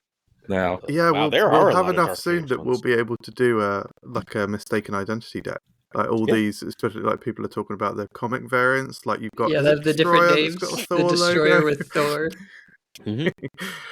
Wow, there are a lot of Dark Phoenix variants. Yeah, I just did that too. I was like, I holy shit. I mean, Well, there's a good this number is the of best Jean of and them. her non. Well, and she's also got her head condom look too, which is my least favorite look. Oh, I have a soft spot for that one. I don't like Marvel Girl's outfit because being a superhero in a skirt has always been really stupid to me. And I know that that's a stupid place for a suspension of disbelief to go. But like, it's stupid. Sorry. Like it's a relic of its time, but it's stupid. And like the weird head condom thing doesn't do a lot to me. You know what the head condom does? Nothing. She's wearing a fucking ponytail. Okay.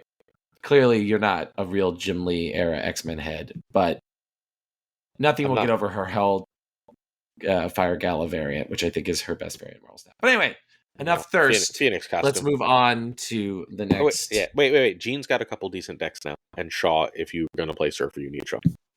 Yeah? Yep, agreed. The card whose name I really need to learn. Toxin, soon to be Glazer's favorite card, and definitely, again, an extremely memorable Spider-Man / symbiote character, is a 2/1. Series 5. For your 6K tokens, what do you get? Because 1 power just isn't doing it unless, on reveal, return your other cards here to your hand, plus 2 power for each returned. Docty, I believe it's your turn. Thoughts, feelings, hot takes. I think Toxin's going to be pretty sought after. I know I asked my viewers to, they could take a poll and just say, which cards they're most excited for, how good they're going to think they're going to be. And Toxin got the best votes for, people thinking it was going to be amazing. Like 50% people thinking he's going to be incredible. So I do think he has good potential. I know a lot of people are excited for him. And he's nice. He does power himself up. He doesn't give a cost discount to the card he bounces like what Beast does. And I think Glazer may mention this before. I mean, this is really the first new bounce card that actually bounces stuff we've gotten in basically forever. All we have is ever. All we have is Beast and Falcon, and those are already in the game. And so now we actually have a third piece. So regardless of if Toxin ends up, maybe the 5 power, the 5 or 7 power is really good, which at 2/7, that bounce stuff, that does seem really nice if you bounce back 3 things. Regardless of that, just having a third bounce piece, because even, yes, you can have Falcon, but Falcon's only bouncing 1 drop. So he's really the second card in the game that can bounce back non-1 cost cards. And that's just redundancy. And so bounce decks, if you don't draw your bounce pieces, you feel kind of bad. And, maybe you run out of steam, like you have nothing to play, your deck's too low cost. Well, you have a much, much higher chance of being able to bounce things back if you have a new bounce card to play. So I think if you're a bounce player, you're going to need Toxin. Whether he's decent, whether he's good, whether he's great, he's going to go in that deck. I would be very, very surprised if every bounce deck wasn't running Toxin.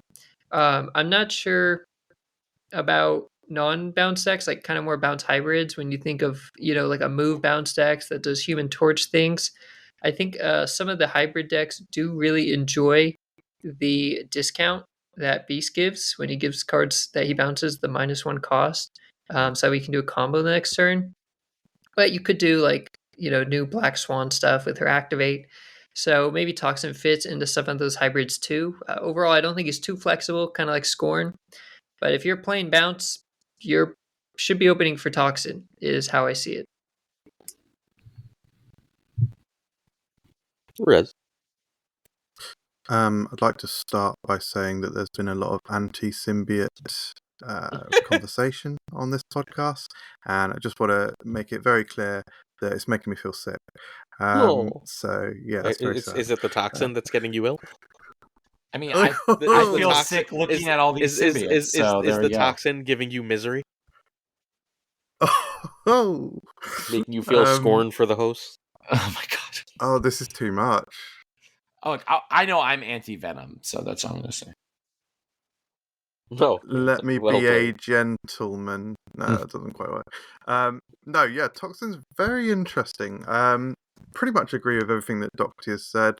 The one thing that I'll note is that it's interesting that because it's the second card that bounces within one location, it means that you can now create, well, theoretically, an infinite loop, which I think is interesting. Don't think you're ever, if you're doing that, I don't think you're necessarily playing Toxin on 2. I think you're probably aiming for turn. Well, I mean, you probably have to do it on turn 3. Maybe something like Sable on 1, maybe Hood or Rocket or Iceman, just strong bounce cards on 2.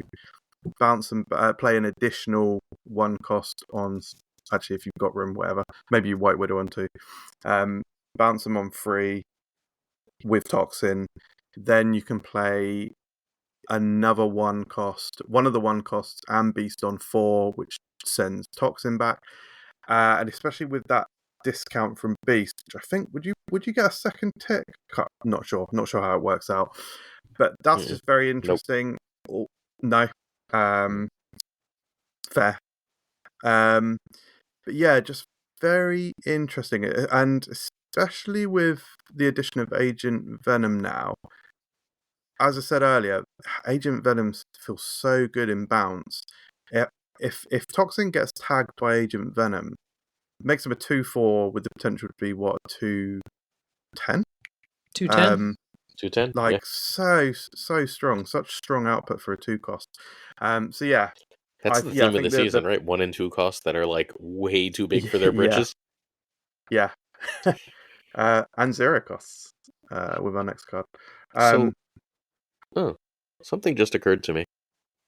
There was this point where KM went on a crusade a few months ago where he was like, every deck needs their own Morbius. Whatever the vampire one is. Oh, interesting. Yeah. Morbius. And like, yeah, Morbius, there you go. The 2-drop one. So he was like, every deck needs their own one of these. And I feel like that's what this season is. It's saying every deck gets a Morbius. You get a Morbius, and you get a Morbius, and you get a Morbius. It is. It's all very specific 2-cost cards where they're strong, but pretty niche and tied to an archetype. Cool. Knew he was Glenn Jones' best friend. I'm gonna make Glenn confirm or deny just for the record. Oh gosh. Oh my god. All right. Well, we'll never have Second Dinner back on the show after this next one. Wait. Oh, are you gonna push us forward? Because I gotta talk about Toxin. No, I was gonna. I don't have any opinions about this. I was gonna turn 100% to you, Aaron, because I know you have a lot of opinions about this. I will never play this card, so go ahead. So I don't think it's only a bounce card is what's important. I think in like junkie metas that this is a 2-drop that can just be a 2/5 or 2/7 makes it really, really viable. Like if you want to play this in just your deck that runs like Titania and White Widow and stuff, it's a really powerful card in that type of deck. Getting a debris back, for example, like Beast was fairly often, like there were decks that we called bounce that were not running Falcon and were running Beast for a really long time. And like I can see Toxin just sort of taking that place because it's got such good stats for a 2-drop. Like I'm perfectly happy to just drop a 2/7 into various decks and then replay a bunch of cheap stuff. Like a Sarah deck absolutely adores this kind of thing, right? I can play my Sage early more consistently in various decks. I can play my Hit Monkey early more consistently. I can run this in my Ravona shells.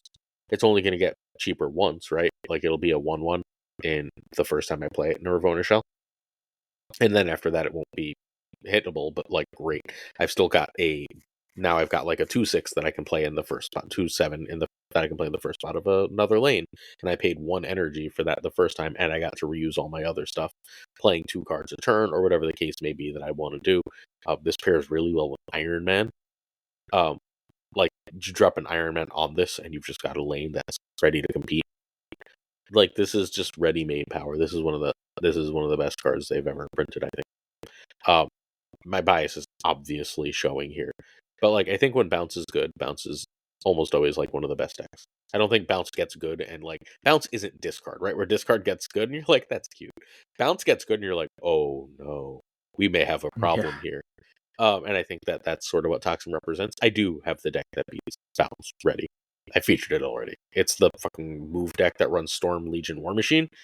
That deck thinks bounce is really cute. It can compete on power, and it's got Cosmo, Alioth, and Storm, and bounce don't want to deal with none of that noise. So that deck just straight up beats bounce. If bounce becomes a problem, I will prey on it. But like bounce is going to be the best thing. That's not that. I'm pretty sure the instant. I think it is now. I think the best deck in the game right now is the Age of Venom bounce deck, and I think once Toxin comes out, I think that deck has no peer in terms of like ladder climbing. So much power. It's a lot of power. Well, All right. and like they just printed Silver Sable, right? Like a third Silver Sable trigger. Like Silver Sable twice is crazy strong. Silver Sable 3 times is utterly insane. Yeah. Right. What trash does this come with? Oof. Zabu and Elsa. Two right. cards that were at one time the best card in the game. Pretty fire Yeah, variants, in my opinion. This is a bad spotlight week. I mentioned that we had one earlier that was bad, and this one is actually somehow worse. Which I feel like last season Elsa Series 5. Yeah, but you're not playing Zabu or Elsa. I think this one might actually be worse. I always have like 2 Elsa decks built. I think she's severely underrated. Derek keeps playing Elsa. Yeah, I actually have climbed with Elsa the last like 3 months with the sort of silky smooth sort of style deck with the life finisher. She's still in some Thena decks too, right? Yeah. Like she's a very good card. The problem with her is ultimately that you can only really run her or Hope 90% of the time, and very often Hope is just better. Yeah, I'm excited to see. They've talked about their Zabu change before, and they said they're not going to go with an activate. I'm excited to see if they change Zabu in time for the Spotlight Week, because they really said that they want to change him. Well, he's coming out in Spotlights in 3 weeks, so now's the time to do it, I guess. So we'll see if they do it right before. I love this goofy ass an OTA and a patch amazing. before then, right? Next week's OTA and then the patch and then this. Yeah, they have time to change it. So that if they change Zabu and they make him good, or at least we think he's gonna be good, then that changes a lot for this Spotlight Week. And then if Toxin's also really good, then this would be a great week. So if Zabu is good, the entire meta is different, right? Like if Zabu is good, depending on if they make him the same as before. Maybe he doesn't interact with 4 costs. Maybe he's good in different way. I would rather they went a different route with it and just chose a completely different power. There's I would bet almost anything they don't do that. Like there's nothing for 4 costs in this game. Every other cost has either an enabler or a does stuff card, right? Like 1-drops have like 3. Sarah works with 2-drops really well. 3-drops have Surfer. 4-drops are, I guess, Zabu, right? Like, but there's nothing for 4-drops. I think he's going to still work with 4-drops. The only question remains to be how. But like, if 4-drops are suddenly significantly more playable, the entire game is different. Like overnight. Yeah, I think that's true. Yeah. You can play Zabu into turn 3 Agony into nothing. I got nothing. I like Zabu's so bad right now. So bad right now. He's very bad. All right, we ready? Yeah, do it. All right. Anti-Venom. All right. The final Spotlight Cash card of the month. He's a 4/6. On reveal, set the cost and power of your deck's top card to 0. Whoa. Rez? Thoughts, feelings, hot takes. This is the other card that's bankrupting me because I absolutely adore the Spotlight variant. So it's got to be tokens and then opening caches, which again I hate, especially as I'm a little cooler on this card. I think it's cool though. I think it's very interesting. I think he's been slightly misidentified by people, or I should say, community members that I've seen. I've seen most community members make the comparison between him and Iron Lad, and I'm not saying that is wrong. It obviously does a very similar style of thing. The difference between them is, I think, or rather, I should say, I think that the interesting things about Anti-Venom, you got to think about what he's actually doing. So first of all, he's adding a card to your hand, so there is like a very minor synergy with things that you can do without, like collector. Obviously, that's only a +1 to collector, so I'm not saying that that's actually good, but it adds something to your hand. So there's something you can manipulate there with like Moon Girl. So there might be like a Moon Girl thing there, which is, again, not saying it's good. I'm saying it's fun. So there's something there. But really, there's two things. It's the power of the element of surprise. So similar to what we've seen with Pixie. So there might be like something there where his cube rate is better than his win rate. So the element of surprise, and also the ability that he gives you to play more cards. So maybe there's like a deck there where you benefit from playing more cards. So I think the most interesting deck for him is probably or something like Ongoing. I think could be interesting because you get an additional Ongoing card, which is an additional buff to Spectrum, and also that deck just runs a lot of powerful high cost cards as well. So Spectrum, Onslaught, Iron Man, particularly Iron Man because he's already a 0 power. So I think that's interesting. And I think the other place where people are falling down is like Docty said it earlier about cards where they have a downside and you need to decide if you're going to mitigate the downside or just play around it essentially. And I think people are coping a little bit with the Luke Cage thing, although having said that, to completely disregard what I've just said, actually maybe Luke Cage would fit into the Ongoing style deck that you could do with that. So yeah, extremely interesting card. Not sure it'll be particularly strong. I'm not sure we know exactly what the decks look like yet, but I am very, very excited for this one because I like to say the word endorphins. I know the actual word is endorphins, but I prefer to say endorphins because it conjures up images of dolphins who are cute. So I'm going to say endorphins, and I'm sorry that I had to explain that. That's the kind of person I am. But I think that playing that 0 cost card is going to release so many endorphins that it's just going to feel like a very fun card to play. Yeah, I think I agree. This card seems pretty fun. It seems interesting. I'm not convinced it isn't really bad. I kind of think it's really bad at the moment. And I don't like having to, I guess, draw the card. So like I compare it to Iron Lad because it is, different in that you're drawing the card and then you can choose when to play it and maybe surprise your opponent or do something, funny with the 0/0 in your hand. And I agree with Rez. Don't always plan on, needing Luke Cage. Maybe you have a deck that runs Luke Cage, but you should probably have multiple good targets, whether you have that Luke Cage or not. You should have something that works as a 0/0 if possible. There's obviously big RNG here. Maybe if people get the new Howard the Duck variant from the voting thing, then Howard actually has another card to work with. It gives actually more Howard synergy. It's cope. I'm not saying you should do it. I'm not saying it'll be good, but if you want to play Howard, he would be able to tell you what Anti-Venom's about to hit. But again, with the drawing it, if you play him on turn 6, he's not doing anything, which is not like Iron Lad or Jubilee. They can still do their thing on turn 6. So you really have turn 4 and 5 to play him. And if you don't get a good draw, then you kind of just played a 4/6 and maybe even have a dead draw. I mean, it's going to be a real deck building challenge, I think, to have something that's consistent. Like Rez mentioned, we really don't know what the Anti-Venom decks are going to look like. It's going to be interesting to see. I think there's going to be a lot of failures trying to figure out what deck can work. Maybe people find something and that'd be cool. But I'm not convinced he's going to make an impact on the meta, but he may be fun. The Darkhawk, thena, Iron Man, good stuff. Shell wants him. Ooh, yeah. 0/0 Iron Man is good. What?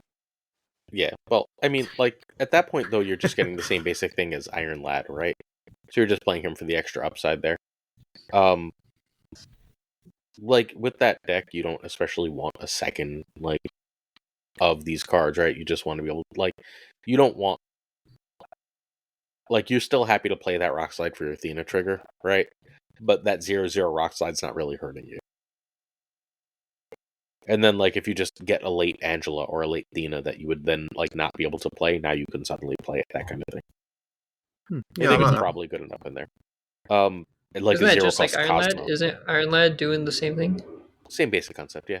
It gives you the extra trigger for Thena. That's why I think it has to be a Thena deck. I see Like what if you're gonna like, we know a 0 power Darkhawk is still really good, right? yeah. And like Yep. you're losing the extra Sage. Darkhawk of Iron Lad, but like you're getting the extra trigger of playing the second card, and you get the surprise of it, like so you can like mess around with when, how, and where you play it. There's no rule that says you have to play that card on turn 5, right?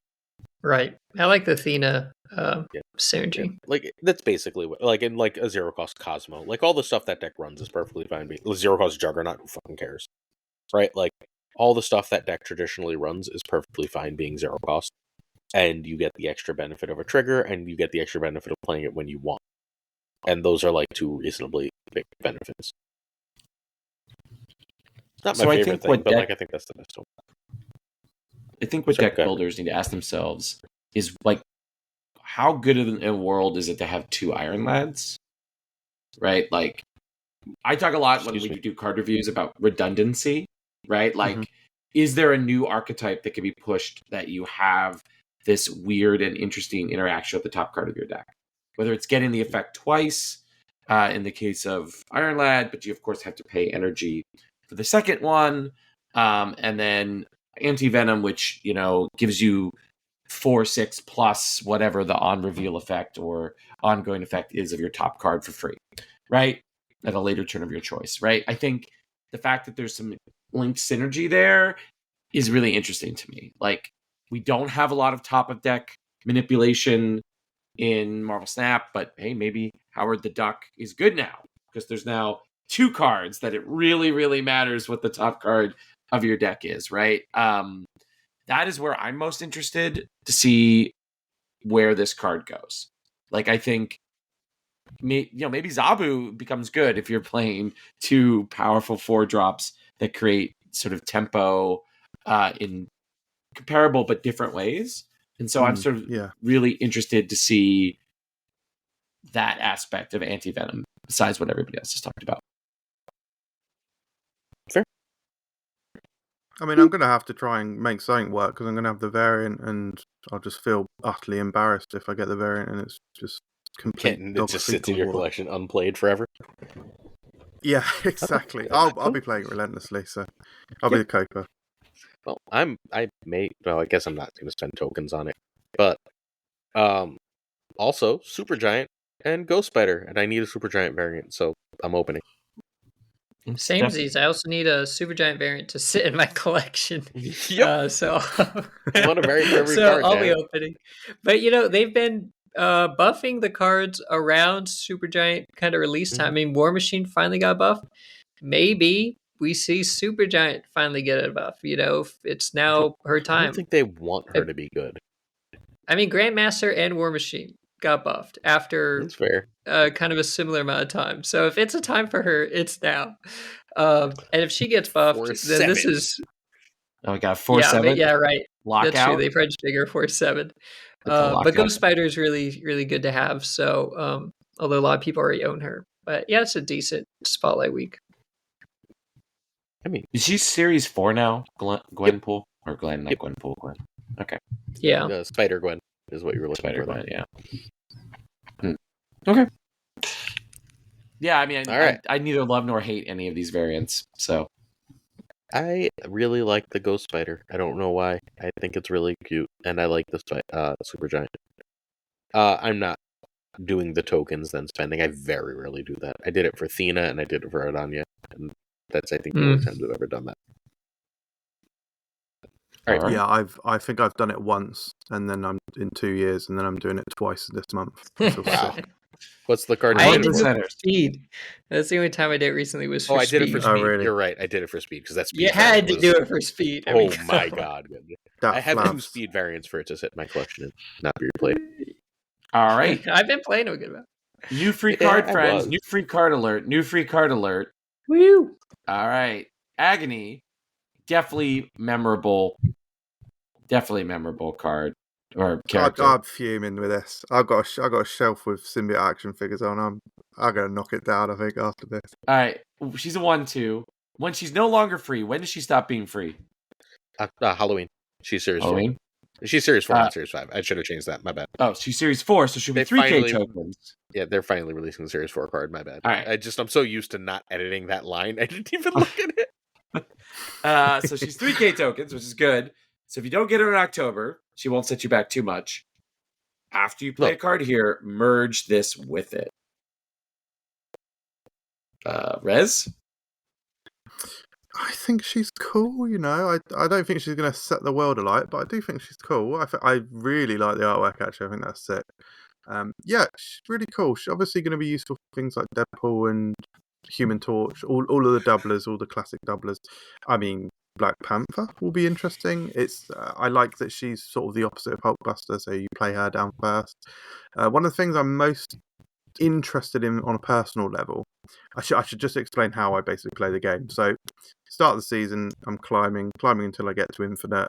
As soon as I hit Infinite, I don't care, and I'm just doing fun, weird, kooky stuff.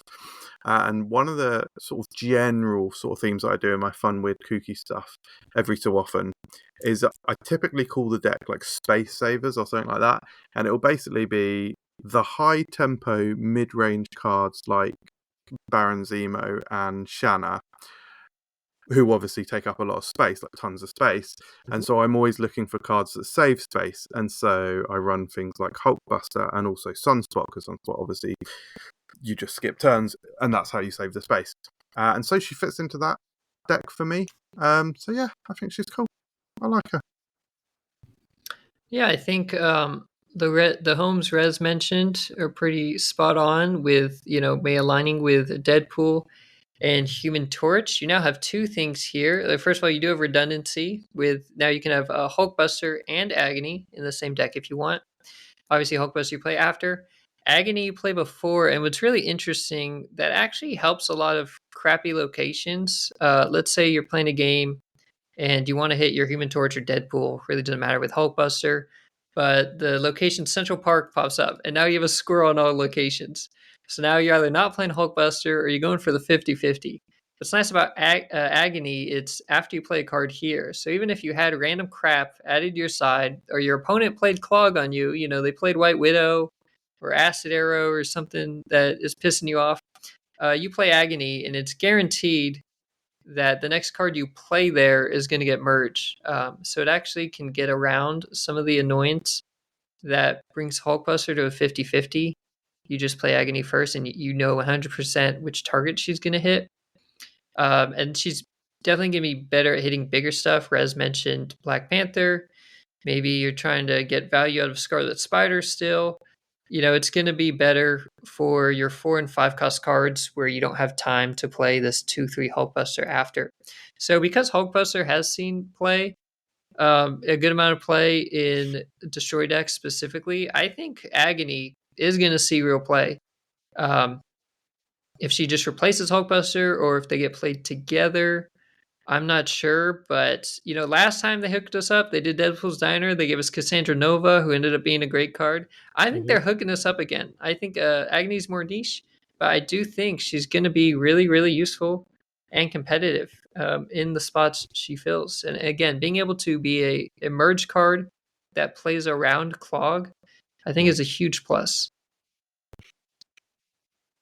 I mean, her homes are fairly obvious. She's just better Hulkbuster most of them, right? You'd rather play pay 1 for 2 than 2 for 3, especially because she'll automatically become immediately Killmonger proof. My concern. Oh, okay. So what people are missing, I think, with her is that she's going to trigger after unreveals. Oh, I see. So the Black Panther won't. The Black Panther will Right. just be a plus. The 2. Brood Right, won't be yeah. a plus. Won't be Yeah, force it root. wouldn't work with those. But I guess Yeah. the traditional Hulkbuster targets still work with her, or Scarlet Spider or something. Correct. Yeah, she's gonna work exactly like Aranya does, right? Where Mm-hmm. The timing. Yeah, the timing wise, because she's an ability that's not an on reveal location than card, right? That's the rule. So she's gonna be a little worse than people think in that way, but look, 50% discounted, 100% discounted. Math is hard. English teacher again. Discounted Hulkbuster. Yeah, I'm there. I'm with it. This will be good in a bunch of decks. Right? I don't have anything really to add. I think that this card is a cute card for them to give us for free. It's not a huge, amazing upside, but sort of like fun, perfectly cromulent. Yeah, I perfectly do. I know cromulent. you. Yes. So it's fine. All right, let's No, rank yeah. these. Well, All right, do you Agent have Venom or Agent Venom or Scream? What's better? Why do you Agent have Venom. the variants in here? The spotlight cards? Yes. Because that's how people should decide to We're buy rank- what to open. We're ranking everything. All right. Yeah. Sure. Mobius or Scream? Scream. We agree? Yeah. Yep. All right. Hell yeah. Man-Thing, Mobius or Scream? Oh, Scream. Yeah, Scream, Man-Thing, Mobius? Yeah. Which one's better, I have Man-Thing or Mobius? I think I have Man-Thing above Man Scream. Thing. Yeah. Oh, whoa, what? I think I have Man-Thing above Scream. I think Man-Thing is a great card. I have Man-Thing lower, so we'll bring it to Roy. Where do you have Man-Thing, Roy? Below Scream. Okay. All right. Nice. Yeah. Okay. Misery has to be the bottom card so far, or no? Below Mobius? Look, Oh, we don't know. I what I the could fuck see it her is. below We know, or above Mobius. I really have no idea where Yeah. Misery's But going to be. She could flop. She could be okay. we know Mobius is good, and we don't know if Misery is good. That's my logic here. You know, I think Mobius is probably better than Misery. Yeah, I like her. Her bottom works. It's a very boring card versus one of the most exciting in my eyes. Yeah, Misery's definitely more interesting. Yeah, that's fair. I don't know why, but my child is awake, and I keep hearing my wife yelling at him from the other room. And I'm like, "What is happening?"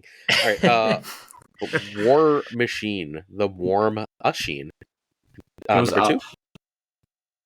I think probably better than Scream, worse than Agent Venom. Yeah. Probably, yeah. All right, ready for controversy? I think Namora is below Man-Thing. Like, Because Because of the Man-Thing, clog? 4. I just think Listeners 4. I think Namora is hard to use and will have metas where she's great, meta where she's terrible. I think Man-Thing is basically always a very good card. Yeah, I think that's fair. So she'd be 5 then? So I'm going to read our list, yes, right now. We Okay. have number 7, Misery, number 6, Mobius, number 5, Namora, number 4, Man-Thing, number 3, Scream, number 2, War Machine, number 1, Agent Venom. Sure. I like it. Yeah. Scorn. Oh, Maybe right below Man-Thing? Probably, yeah. yeah, I think she's too niche to be there. I Yeah, like she's Scorn better too than niche. Namora, but I'm fine with that. I like, Namora better than Wait, Scorn, wait. but I'm okay with that. Oh, okay. Yeah. Like, so we have it above Namora. You're all in favor of that? I think Namora is a better card. Yeah, I would put below personally. But I think this card is more consistent than the Namora decks. I don't agree agree. with this I think card. Namora is a better deck by like a good amount. But okay, whatever. I don't care about those two enough. They're in the same tier, or whatever they are. Jean. Yeah, they're close. Can Jean be our bottom Well, card? that's a tough one. Wait, No. is that our bottom card? I have her below Misery. Zabu is the current version of Zabu. exists. Wait, we're Wait, not there are yet. we We're not putting there Jean below Misery? Yeah. So like Misery has the potential to be good, and Jean is good, like 1 out of every. So Jean's been out for about a year and a half now, right? And she's been Is it good that for long? Yeah, she almost. she She's rarely been good- sees play. She's like been good for metas. 2 months at Hey, most Yeah. of that 14, Very fun 15 in months. my ongoing deck. Yeah, but like I'm she's fine been- with her wherever. Honestly, I don't care enough about I Jean have Grey. I have her bottom. If anyone wants She's to fight, probably yeah, feel free. I'm fine with her on the bottom. All right, Shaw. I'd put her at the This- end. Shaw has to be Shaw's above pretty Scorn, good. right? Has to be above Scorn. I have Yes. Shaw above Man-Thing and maybe above Oh yeah, Scream. I think below Scream. I didn't say this earlier, but I am enjoying with every buff card that comes out. Yeah, Sure, he gets a little bit better. edges They've been slightly pushing- out of that Silver Surfer. They've deck. been pushing that like buff archetype so hard. They're gonna keep Yeah. buffing cards until that archetype works. Like they're Yep. working for it every month. Yeah, I love it. So do we want to put it above Screen or below Screen? I have it below Screen, but I could see it above. It's probably God. got to be above, right? Yeah, below Screen. Below Screen? Okay. I mean, it is currently a meta card, right? So is Is Surfer meta? unplayable? No, Surfer is It's- never unplayable. Some Surfer's people like it depends on playstyle kind of thing. Some people play it a lot. Surfer like a comfort lives thing. a tier higher than Mhm. Discard in terms of just what's good in Marvel Snap, right? Mm-hmm. I don't know. Let's keep it below. It's really rough because we don't have a home for Scream. There's a lot of faith. If you're being playing placed in that Surfer, Scream. you need Shaw. Like you It's fair. need your So boy. we got to put Shaw above. Yeah. We got to put Shaw above. I mean, Scream. do enough players just like have Silver Surfer at this point that like Everyone this has Surfer. extreme enabler is just by default really good because just like it's pretty cheap to build Surfer if you have Shaw. All right. So we have him in 3 right now. It is time for Toxin. All right. It's so tough. It's above Shaw, so it's with Venom or War Machine. Yeah. Higher Like, than War I have it Machine above in War my eyes. Machine. He's probably second. Yeah, I guess Yeah, keep Agent Venom I ahead of agree. it. Okay. I Yeah. could see it ending up better than Agent Venom, but Agent Venom's real. Like, Agent Venom's getting nerfed to a 2-3 pretty damn soon. All right, Yeah. Zabu, bottom card. Yes. Poor Zabu. Permanent. Well, Just yeah, delete I guess so. It's gonna be close. but- Elsa below Mobius above Misery? Yeah, I'm good with that. I guess. I don't care where she fits in. Misery might be terrible. Okay, Anti-Venom or Misery? Ah, Oh, Anti-Venom below Misery. yeah, Okay. I want Misery above him. Anti-Venom's going above Jean. Yes? Yeah, oh yeah, fair. 100%. Okay. Well, not 100%. But it seems like Fucking like 10%. But All right. yeah, I'm not sure, but yeah. Ready? These are the bad cards of the month now. Jean Grey or Supergiant? Jean Grey Jean is Grey. better than Supergiant. I would have the bottom. I would have Supergiant just above. Honestly, Supergiant and Zabu could be the same line. I don't. I think Those I think cards both Zabu need is to I change. think Zabu is better than Supergiant, but you'd rather have a Series 5 card than a Series 4 card. Yeah. Sure. All right. That's a good point. Ghost Spider. Somewhere in the middle. Somewhere yeah, I fairly agree. high. I I'd would have have her- her. I'd have her above Shaw if she were Series 5. Oh, yeah, Like, she's I doing think she's Series one- 4. Yeah, she is Series 4, so I I think think we that could lowers her still value in put her top above. characters. Above Shaw? I'd still put her above Shaw. I guess she's saying pretty good play right now. Does she go above War Machine? Like, she kind of... She's a better card, but War Machine is Series 5. And so you get better In my value. eyes, she does. Okay. I think she goes above. I mean, she's play move. You can do clog stuff. She's just like Look, She's she's, my she's Nimrod one of the insurance. best cards in the game. I say whenever it comes up, I say that she's phenomenal, super versatile. Like, she's better than Aranya. yeah, she's Like, good. Aranya gives you extra power. Like, she's stellar. All right, at Gontni, last card.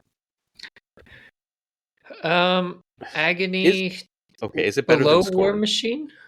No, I think Oh, so. better than Scorn, yeah. There's no way I'm putting it above Shaw or Scream. Wait, what's our top 5? Can you remind me? All right, Agent Venom, Toxin, Ghost Spider, War Machine, Shaw. Oh, okay. The decks it goes in just aren't better than Surfer. Yeah, I mean, I think she's mid upper, so towards the lower end of 5. I think somewhere around around 5-ish. Man Thing and Scorn.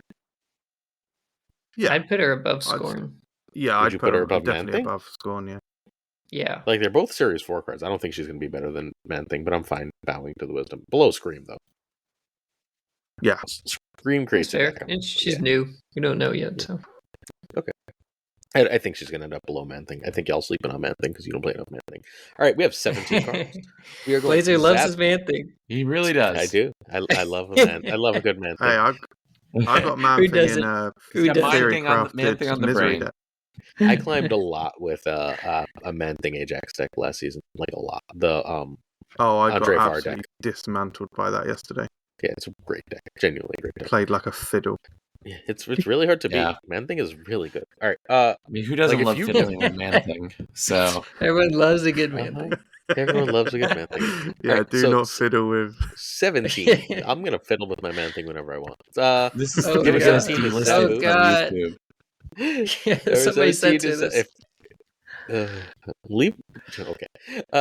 17 Zabu, 16 Supergiant, That's the end of the EO tier, I think, though, right? Because Jean is slightly better than EO. Sure. Slightly better than EO tier is Jean, Anti-Venom, and Misery. Kind of good, but you don't really need them. Elsa, Mobius, Namora, Scorn, and you'll have Man-Thing there, but I have Man-Thing up. Man-Thing, Agony, Scream, good but situational. And then the top 5, Shaw, War Machine, Ghost Spider, Toxin, Agent Venom. No, All good? I like it. That's Yeah, good to I me. like it. ship it. Boop. Shipped. Variant of the week. All right, our variant of the week. Each and every week, we pick a variant as our final segment. We have 4 today, so each one of us, for the first time in a while, picked one. All right, on the left here, we have the pirate. Mhm. Who picked pirate? Me, because the pirate goes best with Scream. It's fucking ridiculous. This is one of the most ridiculous variants in the game. This is like Taco Bell MODOK levels of ridiculous. Like, it is utterly absurd that this is a card in Marvel Snap. I mean, it's from the 1609 universe. I know what it's from. It's still completely fucking bonkers. But it also goes best color-wise with the new Scream card. And that matters to me. I like my decks to be aesthetic. And those two cards obviously go together if you're gonna go all in. I don't know if you should, but they do. All right.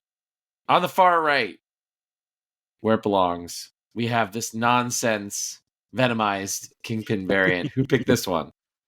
Hey, it's me, the resident symbiote fan. Yeah, I mean, it's fire, right? It's symbiote version. The symbiote version of every card is usually the best.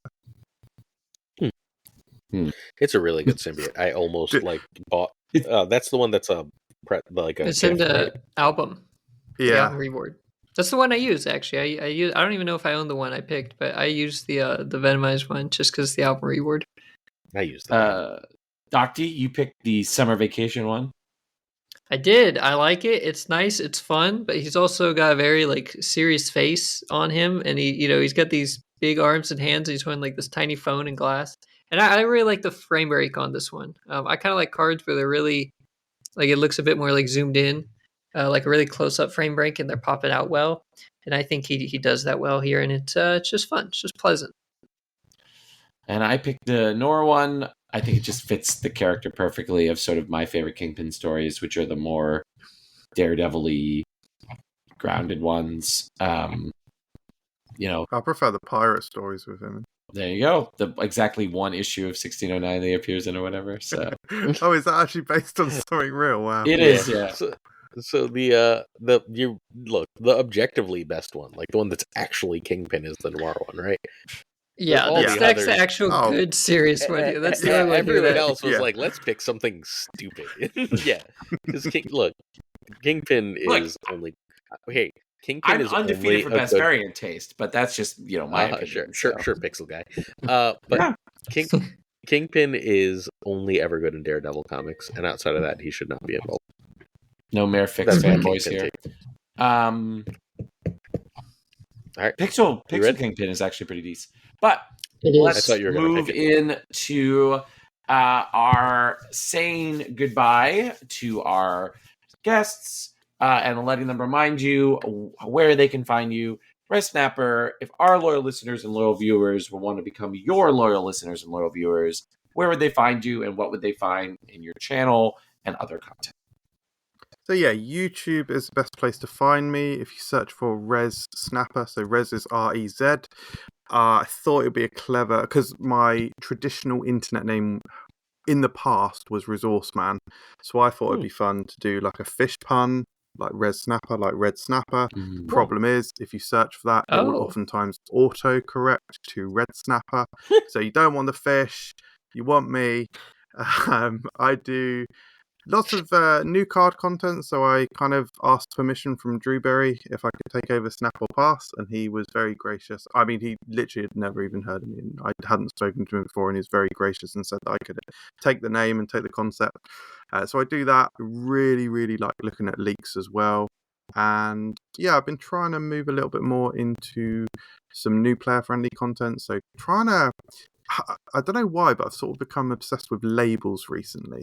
So I've like made lots of images for like different deck archetypes. So I've been using them and like plug and play stuff. Yeah, fun, kooky, interesting. I tried to go in depth, tried to use Docty as inspiration, but I don't think I'd quite go as deep or as good as his content. I want to shout him out as well. Being nice to check me Docty, out, now you're not RezSnapper. invited back. You're not allowed to be nice to Docty on this show. How dare you compliment me? All right. Sorry. I think you're selling yourself short. I think you do a wonderful job. I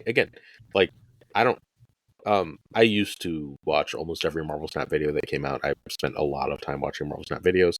I watch like 5 or 6 videos a week now. I just don't have time anymore, as trying to launch a Pokemon channel has eaten the last of my free time, apparently. But I watch RezSnapper's video every single week. I haven't missed one in... Unless he released it late. I think he released one late and I missed it. And I was like, ah! But like, I don't miss him. I watch him every week.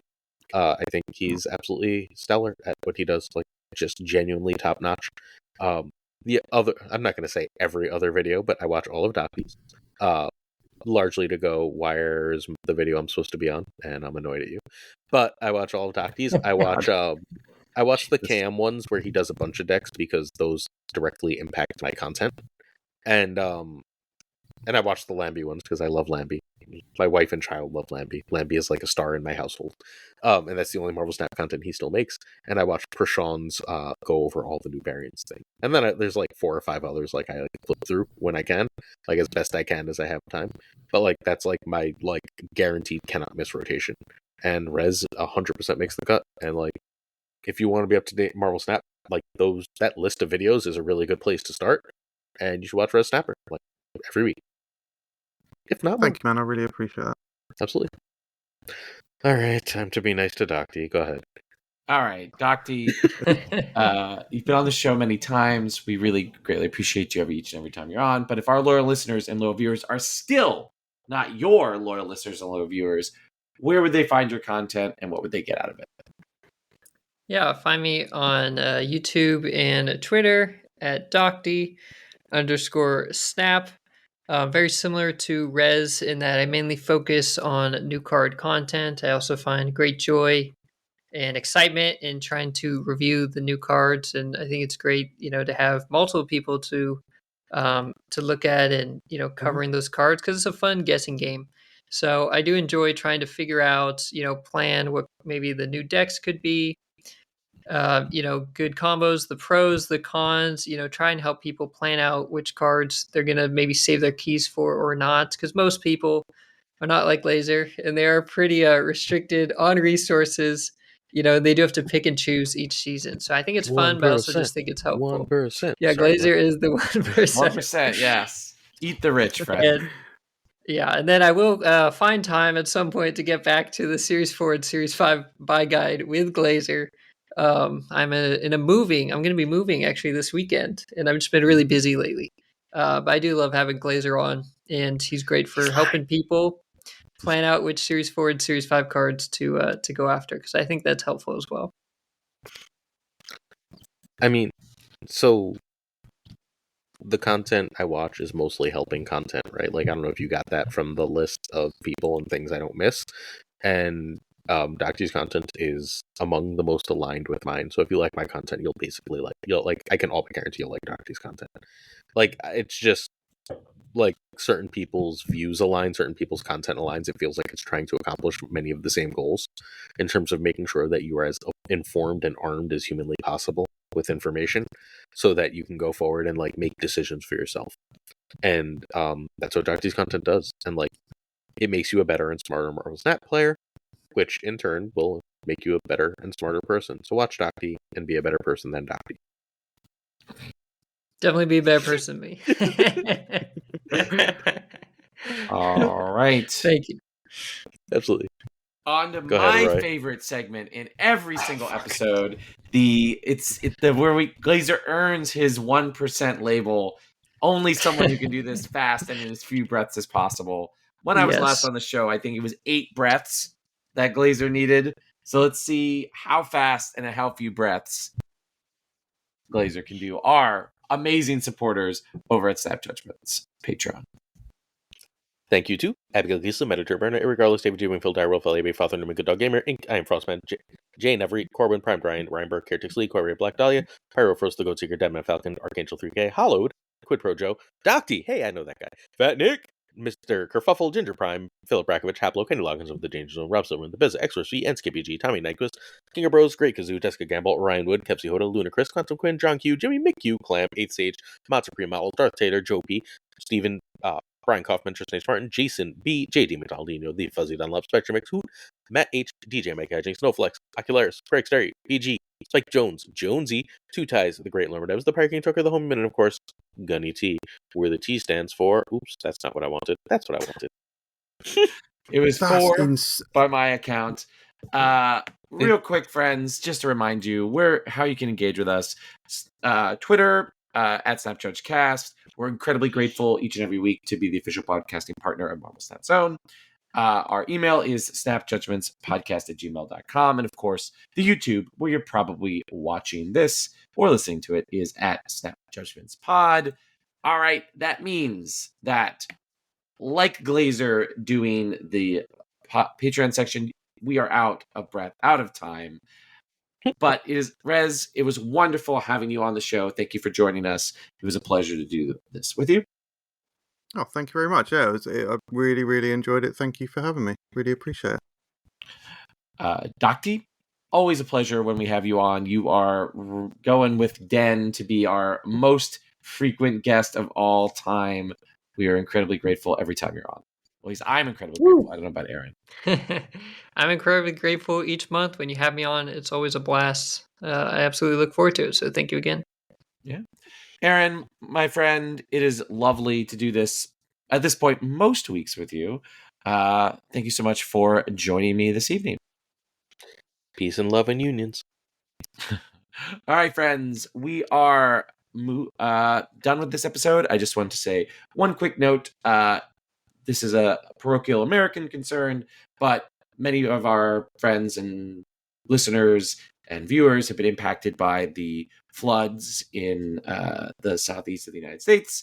If you have spare money, look into giving stuff down there. It is more devastating than you think it is. And if you have the opportunity, look into that. If you're in the United States or internationally, a lot of people's lives are completely devastated and completely ruined.